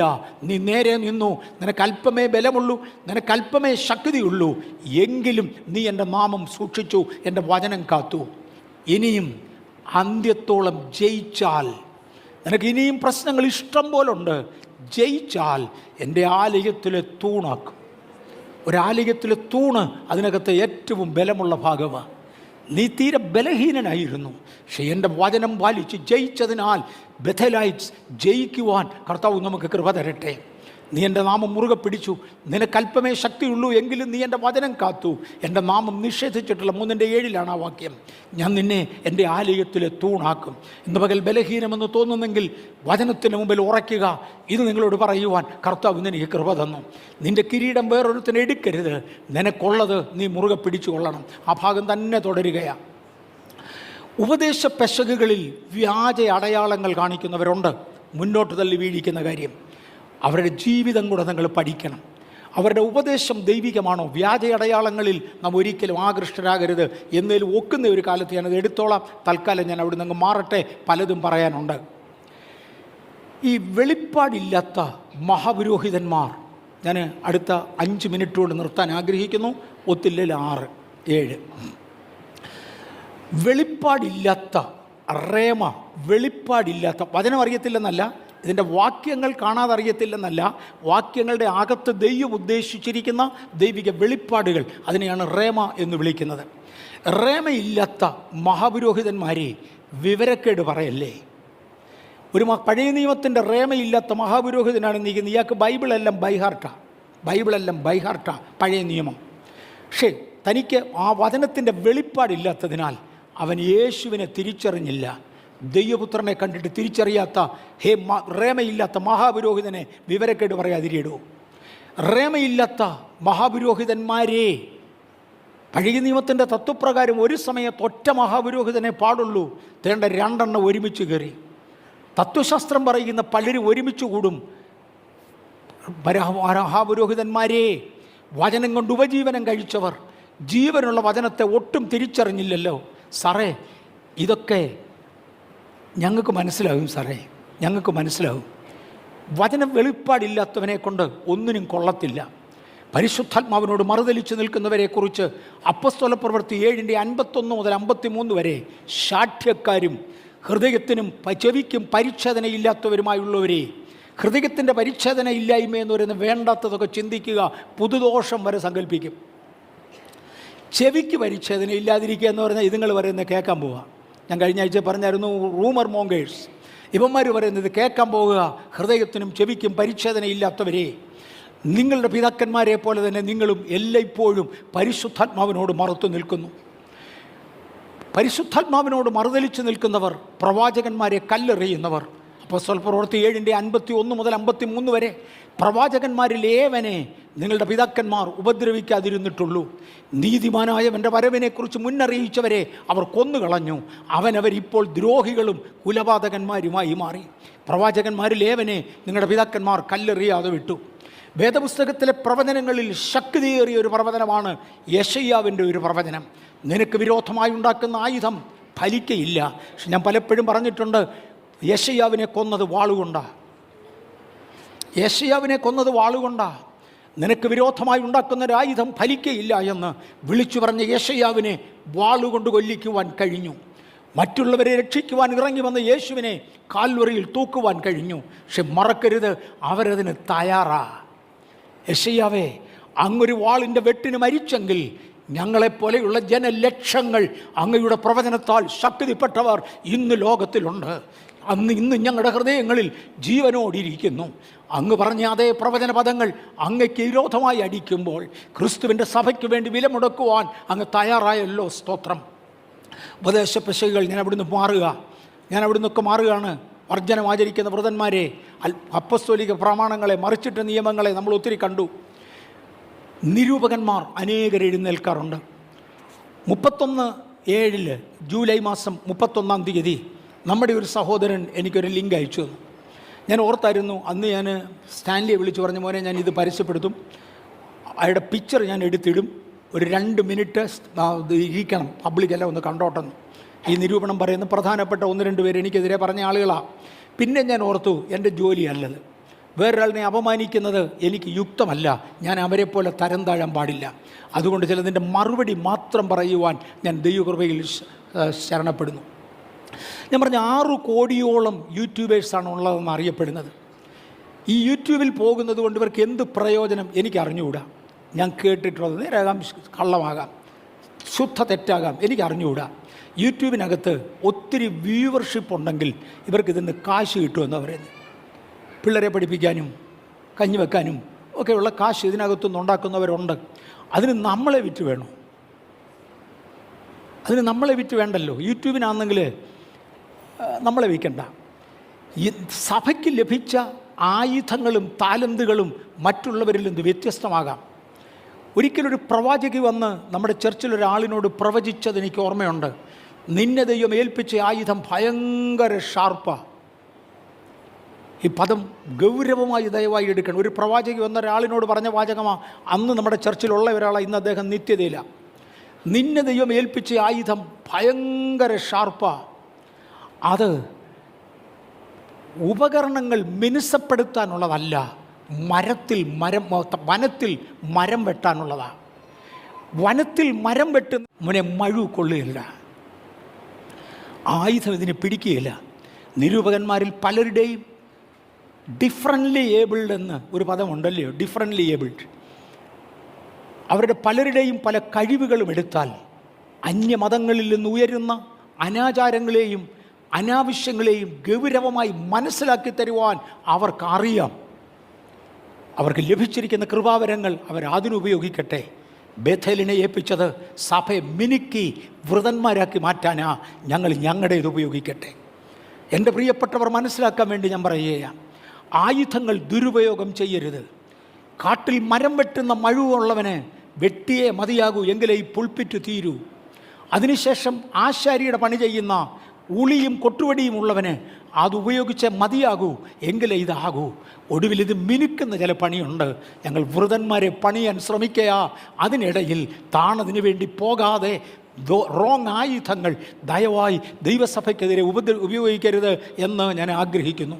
പരദൂഷകന്മാരെ മാനസാന്തരപ്പെടാം. എന്നെക്കുറിച്ച് അന്ന് ആ പറഞ്ഞ നിരൂപണത്തിനകത്ത് എഴുതിയ ഒന്ന്, റോൺ ചാൾസിൽ നിന്നും കൺഫേം ചെയ്ത റോൺ വയത്തിൻ്റെ യേശുക്രിസ്തുവിൻ്റെ രക്തത്തെ കുറിക്കുന്ന അത് നിയമപ്പെട്ടകത്തിൻ്റെ പുറത്ത് വീണ ചരിത്രമാണ്. ആ ചരിത്രം ഞാൻ ഇന്നും ഓർക്കുന്നു. ഈ മെസ്സേജ് കേട്ട് നൂറുകളിൽ ആളുകൾ മാനസാന്തരപ്പെട്ടതും അവരുടെ ജീവിതം ദൈവത്തിന് വേണ്ടി പുനഃപ്രതിഷ്ഠ ചെയ്തതുമായ അനേക രംഗങ്ങൾ എനിക്കറിയാം. അതിൻ്റെ കറക്റ്റ്നെസ് ഇവിടെ പറഞ്ഞു തന്നത് റോൺ ചാൾസാ. ഞാൻ ഒരു പ്രാവശ്യം അത് പറഞ്ഞതുകൊണ്ട് ഇനിയും വിശദീകരിക്കുന്നില്ല. ഞാൻ അന്ന് പറഞ്ഞൊരു പദമുണ്ട്. റോൺ ചാൾസ് UNOയുടെ എക്സ്കവേഷൻ വിങ്ങിൻ്റെ ചെയർമാനാണ്. അദ്ദേഹത്തിൻ്റെ പടിപ്പുരയ്ക്കൽ കാവൽ കിടക്കുന്ന പാറാപിടിയൂട്ട് ചെയ്യാൻ എനിക്ക് പേഴ്സണാലിറ്റി ഇല്ല, എനിക്ക് സ്റ്റാറ്റസ് ഇല്ല. ഞാനാണോ അദ്ദേഹത്തെ ചോദ്യം ചെയ്യുന്നത്? അദ്ദേഹം കൺഫേം ചെയ്ത ഒരു കാര്യത്തെ പിന്നെ ആരോടാടോ റീകൺഫേം ചെയ്യേണ്ടത്? ഇതുപോലെ കൺഫേം ചെയ്യപ്പെടുവാൻ കർത്താവ് തന്ന കൃപയ്ക്കായി ദൈവത്തെ സ്തുതിക്കുന്നു. ഞാൻ പറഞ്ഞ ഓരോന്നിനും ഞാൻ അക്കൗണ്ടബിളാണ്. നക്ഷത്രങ്ങളിൽ ദൂതന്മാർ വസിക്കുന്നു എന്ന് യെശയ്യാവ് ഞാൻ പറഞ്ഞ ഒരു പ്രസ്താവന എങ്ങനെ മനസ്സിലായി എന്നൊരു ചോദ്യമുണ്ട്. യെശയ്യാവ് 45:18 വാക്യത്തിൽ ആകാശത്തെ സൃഷ്ടിച്ചത് പാഴായിട്ടല്ല എന്ന അർത്ഥത്തിൽ എഴുതിയിരിക്കുന്നു. ജഡ്ജസ് 5:20 ആകാശത്തുനിന്ന് നക്ഷത്രങ്ങൾ പൊരുതു എന്ന പദം കിടക്കുന്നു. യെശയ്യാവിൻ്റെ പുസ്തകം 14ഉം 15ഉം ഒക്കെ വായിച്ചാൽ reading in between the lines അതിനകത്ത് ഉൾക്കൊടുത്തിരിക്കുന്ന ആശയത്തിൻ്റെ ഗൗരവം മനസ്സിലാക്കുവാൻ പരിശുദ്ധാത്മാവിൻ്റെ വിവേചനമുള്ളവർക്കായി കർത്താവിനെ വാഴ്ത്തുകയാണ്. അവരെല്ലാം ഇത് പറയും. എൻ്റെ ഏറ്റവും ചെറിയ പ്രായത്തിൽ പാസ്റ്റർ K.E. എബ്രഹാം സാറിൽ നിന്ന് ഞാൻ ഈ പ്രസംഗ വിഷയങ്ങൾ കേട്ടിട്ടുണ്ട്. ഇന്ന് ഒരുപാട് ലേഖനകർത്താക്കളിൽ നിന്ന് വിവരമുള്ളവരിൽ നിന്ന് കാര്യങ്ങൾ അറിയുവാൻ സാധിച്ചിട്ടുണ്ട്. ഇതൊക്കെ അറിയണമെങ്കിൽ ഒരല്പം പരിശുദ്ധാത്മാവിൻ്റെ കൃപയും വിവേചനവും ഉണ്ടെങ്കിൽ മനസ്സിലാക്കിയെടുക്കാൻ കഴിയും. ഒരു ഉണർവിന് വേണ്ടി ഞാൻ നിന്നെ അയക്കുകയാണെന്ന് കർത്താവ് പറഞ്ഞെങ്കിൽ അതിനാവശ്യമുള്ള ട്രെയിനിങ് തരുവാൻ കർത്താവ് വിശ്വസ്തനായിരുന്നു. പരിശുദ്ധാത്മാവിനോട് മറുതരിക്കാതിരിക്കുക. ആത്മീക ശുശ്രൂഷകൾ, ഏലിയൻസിനെ കുറിച്ച് ഞാൻ ധാരാളം പറഞ്ഞിട്ടുണ്ട്. കാനഡയുടെ ഡിഫൻസ് മിനിസ്റ്ററായിരുന്ന പോൾ ഹെയ്ലറിൽ നിന്നാണ് ഏറ്റവും ആദ്യം ഞാൻ ആധികാരികമായി കോട്ട് ചെയ്തിട്ടുള്ളത്. 1963 ഇന്നെങ്ങുമല്ല, 1963 എൻ്റെ ഓർമ്മ, 2 വർഷം അങ്ങോട്ടോ ഇങ്ങോട്ടോ മാറിയാൽ ക്ഷമിക്കണം, കാനഡയിൽ ഏലിയൻസിന് ലാൻഡ് ചെയ്യുവാനുള്ള ഒന്നാമത്തെ ലാൻഡിംഗ് പാഡ് ഔദ്യോഗികമായി കനേഡിയൻ ഗവൺമെൻറ് ഉണ്ടാക്കി. അവിടെ മുതൽ നേരെ കഴിഞ്ഞ ആഴ്ചയിൽ എനിക്കൊരാൾ ഒരു വീഡിയോ അയച്ചിരുന്നു. ISROയുടെ ഡയറക്ടർ, ലോകം മുഴുവനും ബഹുമാനിക്കുന്ന ഒരു മാന്യ മലയാളിയാണ്. ISROയുടെ ഡയറക്ടർ ഏലിയൻസിനെ കുറിച്ചൊരു പദം പറഞ്ഞത്, അവർ ഭൂമിയിൽ ധാരാളമുണ്ട്, എനിക്കത് നല്ല വിശ്വാസമാണ്. ഈ പറയുന്ന പുള്ളികളിലും പലരുടെ അകത്ത് ഇവൻ തന്നെയാണോ എന്ന് എനിക്കും സംശയമുണ്ട്. കാരണം അതിനെക്കുറിച്ച് പരിജ്ഞാനമുള്ള സകലരും അതിനെക്കുറിച്ച് പറയാറുണ്ട്. ആത്മവിവശതയായിരുന്നു പക്ഷാതിന് മനസ്സിലാകാത്ത ഒരു വലിയ തത്വം. ഞങ്ങളത് പ്രാക്ടീസ് ചെയ്യുന്നു. അത് പ്രാക്ടീസ് ചെയ്യുന്നവർക്കായി സ്തോത്രം. ആത്മീയ ശുശ്രൂഷകൾ ഞാൻ വിശ്വസിക്കുന്നു, ഞാനത് മുഴുവനും അംഗീകരിക്കുന്നു. ഞാനൊരിക്കൽ സ്തോത്ര കാഴ്ച ഇടുമ്പോൾ ദൈവത്തിന് കൊടുക്കുന്നത് മാന്യമായ നോട്ടായിരിക്കണമെന്ന് പറഞ്ഞത് ചിലർക്കൊക്കെ ഇഷ്ടപ്പെടാതെ പോയി. കീറിയ നോട്ടുള്ളവരെ ഞാൻ നിരോധിക്കുന്നില്ല, അവന്മാർക്കൊണ്ടക്കോട് അല്ലെ ഭിക്ഷക്കാർക്കോട്. ഞാൻ വീണ്ടും ആവർത്തിക്കുകയാണ്, അപ്പോൾ അത് മേ ബി സ്ട്രോങ്, ഇത് ഉപയോഗിക്കാതെ പറ്റത്തില്ല. ദൈവത്തിന് കൊടുക്കുന്നത് എന്നും മാന്യമുള്ളതായിരിക്കണം, ശ്രേഷ്ഠമായതായിരിക്കണം. അതിനേക്കാൾ താണത് കീറിയത് മതിയെങ്കിൽ ഒന്നുകിൽ ഭിക്ഷക്കാർക്ക് കൂടെ അല്ലെ ഈ പറയുന്നമാർക്ക് കൂടെ നമുക്ക് വേണ്ട. ഞാൻ കൃപാവരങ്ങളിൽ വിശ്വസിക്കുന്നു. എന്നാൽ കൃപാവരങ്ങളുടെ തെറ്റായ ഉപയോഗം ഞാൻ അംഗീകരിക്കുന്നില്ല. ദയവായി ഇത് വായിക്കേണ്ടതായിരുന്നു, അടുത്ത ഒരു ആഴ്ചത്തേക്ക് വെക്കാം. 2 തെസ്സലോനിക്കരുടെ ലേഖനം 2-ാം അധ്യായം 3 മുതൽ 12 വരെയുള്ള വാക്യങ്ങൾ വായിപ്പിക്കണമെന്ന് ഞാൻ ഓർത്തു. അതുകൊണ്ടാണ് ഇവിടെ വായിക്കാൻ വയ്യാത്തതുപോലെ കൊച്ചക്ഷരങ്ങളായിപ്പോയത്. അവരവരുടെ സമയത്ത് വായിച്ചാലും അന്യശക്തികൾ ഉപയോഗിക്കും, അന്യദേവന്മാരുടെ നാമം ഉപയോഗിക്കും, പലതുകൊണ്ടും അത്ഭുതങ്ങളും വ്യാജ അടയാളങ്ങളും നടക്കും. പക്ഷേ ആത്മീയൻ്റെ അടുക്കൽ നടക്കത്തില്ല. പരിശുദ്ധാത്മാവിനോട് മറുതരിച്ച് നിൽക്കരുത്, പ്രവാചകന്മാരെ കല്ലെറിയരുത്, പരദൂഷകന്മാരെ മാനസാന്തരപ്പെടാം. ഞാൻ പലപ്പോഴും പറഞ്ഞിട്ടുള്ള ഒരു കാര്യമാണ്. എനിക്ക് തോന്നുന്നു 1-2 പേരുകൾ ഞാൻ പരസ്യമായി എടുക്കുന്നത് ദയവായി ക്ഷമിക്കണം. ഈ സഭയുടെ വളർച്ചയിൽ ദൈവം ഉപയോഗിച്ച മഹാന്മാരിൽ ഒരാളായിരുന്നു ബ്രദർ സുരേഷ് ബാബു. സുരേഷ് ബാബുവിനെ ഇവിടെ വിളിച്ചുകൊണ്ടിരുന്ന ആ ആരംഭകാലങ്ങളിലൊരിക്കൽ ഒരാൾ എനിക്കൊരു ലേഖനം എഴുതി. ആ എഴുതിയവൻ്റെ പേര് ഞാൻ പറയുന്നില്ല, കാര്യം അതൊരു അശുദ്ധനാണ്, അതുകൊണ്ട് അയാളുടെ പേര് ഞാൻ പറയുന്നില്ല. സുരേഷ് ബാബുവിനെ കുറിച്ച് അദ്ദേഹം എൻ്റെ പേർക്ക് എഴുതി, മഹാതെറ്റുകാരനാണ്, അനീതിയുള്ളവനാണ്, മഹാദോഷിയാണ്, ഒരുപാട് കാര്യങ്ങൾ. എനിക്ക് വന്ന് 14 പേജ് ഉള്ള ഒരു ഒറ്റ ലെറ്റർ ഇഞ്ഞു വന്നു. ഞാൻ അദ്ദേഹത്തിനൊരു മറുപടി മാത്രം ഇങ്ങനെ എഴുതി, വളരെ ചുരുങ്ങിയ വാചകങ്ങളിൽ ഞാൻ പറഞ്ഞു, സാറേ എനിക്ക് സുരേഷ് ബാബുവിൻ്റെ പേഴ്സണൽ ലൈഫ് അറിഞ്ഞുകൂടാ. പക്ഷേ സുരേഷ് ബാബു എൻ്റെ ആരുമല്ല, എൻ്റെ ആരും ആകാനും ഞാൻ താല്പര്യപ്പെടുന്നില്ല. സുരേഷ് ബാബുവിൽ കണ്ടുവരുന്ന ശുശ്രൂഷ അങ്ങയിൽ ഞാൻ കാണുന്നില്ല. ഞാൻ സുരേഷ് ബാബുവിൻ്റെ ശുശ്രൂഷ കാണുന്നു, അങ്ങയിലെ ശുശ്രൂഷയില്ല. ഞാൻ തിരിച്ചു ചോദിച്ചൊരു ചോദ്യമുണ്ട്. ഇത്ര മോശമെന്ന് നിങ്ങൾ ചിത്രീകരിക്കുന്ന ഈ സുരേഷ് ബാബുവിനെ ദൈവം അത്രയും ഉപയോഗിക്കുന്നെങ്കിൽ ഇവിടെ ഒട്ടും ഫലം കായ്ക്കാത്ത താൻ എന്നെ ഭാവിയായിരിക്കടൂ. ഇത് മനസ്സിലാകുന്നുണ്ടോ? ആയുസ്സിലൊരു 500 പേരെ കർത്താവിലേക്ക് നയിക്കാത്ത, ജീവിതത്തിലൊരു 1000 പേരെ സ്നാനപ്പെടുത്താൻ കഴിയാത്ത താന് ഈ മഹാഭാവി എന്ന് താങ്കൾ വിധിക്കുന്ന മനുഷ്യനേക്കാൾ എന്തും വേണ്ടും അധപ്പതിച്ചവനായിരിക്കും. അതല്ലേ തന്നെ ഉപയോഗിക്കാത്തത്? ഫലം നോക്കി വിളിക്കുവാൻ കർത്താവ് നമുക്ക് തന്ന കൃപയ്ക്കായി സ്തോത്രം. റേമ വെളിപ്പാടില്ലാത്ത സഭകളിൽ ഇനി ഗൗരവമായി ശ്രദ്ധിക്കുക. ഒരു പ്രാവശ്യം കൂടെ, വെളിപ്പാടില്ലാത്ത പുരോഹിതന്മാരും മഹാപുരോഹിതന്മാരും നേതാക്കന്മാരും ഒക്കെയുള്ള സഭകൾ സമയം പോയി, അതിൻ്റെ അപ്പുറവുമായി. നിങ്ങറിയാമോ, ചെറുപ്പക്കാർ പള്ളി വരാറില്ല. ചെലന്തി മാത്രം പിടിച്ചു കിടക്കുന്ന അനേക സഭാ ഹാളുകൾ കാണാം. പ്രായമായ അപ്പൂപ്പന്മാരും അമ്മുമ്മമാരും മാത്രം ചർച്ചിൽ വരുമ്പോൾ ചെറുപ്പക്കാർ വരാറില്ല. എന്തുപറ്റി? മഞ്ഞളിച്ച പുൾപിറ്റുകൾ, അകത്ത് കണ്ടന്റില്ലാത്ത ആശയങ്ങൾ, അവരനെ ദൂഷണം പറയുന്നത് മാത്രമാകയാൽ കുഞ്ഞുങ്ങൾ, ചെറുപ്പക്കാർ സഭ വിട്ടു പോകുമ്പോൾ കൃപയാൽ ബേഥേലിൽ ദൈവം ആളുകളെ നിറയ്ക്കുന്നതിനാൽ ഞാൻ ദൈവത്തെ സ്തുതിക്കുന്നു. അതാണോ പിശാചേ വൈരാഗ്യം? അത് കയ്യിലിരിക്കട്ടെ. സഭകളിൽ ആളില്ലാതെ, മക്കൾ മാതാപിതാക്കളോട് വരാതെ ഒഴിഞ്ഞിരിക്കുന്ന അനേക സഭകൾ എൻ്റെ മുമ്പിൽ മാതൃകകളാണ്. അത് വരാതിരിക്കാൻ ദൈവം നമുക്ക് കൃപ തരട്ടെ. പെന്തക്കോസ്തിൻ്റെ ഭാവി എന്തോ എന്നൊരു ചോദ്യമുണ്ട്. പെന്തക്കോസ്തിൻ്റെ ഭാവി എന്ത്? ഇന്ന് നമുക്ക് ആവശ്യമുള്ള ആളുകൾ, ചെറുപ്പക്കാർ വരുന്നില്ല. ഇങ്ങനെ പോയാൽ ഇതിൻ്റെ ഭാവി എന്താണ്? വളർച്ചയുടെ നാമ്പ് നുള്ളുന്നവരെ ദൈവസഭ വളരട്ടെ, ഇതിനകത്തെ വിശുദ്ധന്മാർ നിലനിൽക്കട്ടെ. 5 ഫോൾഡ് മിനിസ്ട്രി ഞാൻ വിശ്വസിക്കുന്നു. ഞാനൊരു നല്ല ലിസ്റ്റ് ഇങ്ങോട്ട് തന്നിട്ടുണ്ട്. എൻ്റെ ചെറിയ പ്രായത്തിൽ പാസ്റ്റർ കെ എബ്രാവുമായിട്ട് പരിചയപ്പെട്ടെന്ന് പറഞ്ഞാൽ അങ്ങേരുടെ പ്രസംഗം കേൾക്കാൻ പോയി അദ്ദേഹം എനിക്ക് വേണ്ടി പ്രാർത്ഥിച്ചിട്ടുണ്ട്.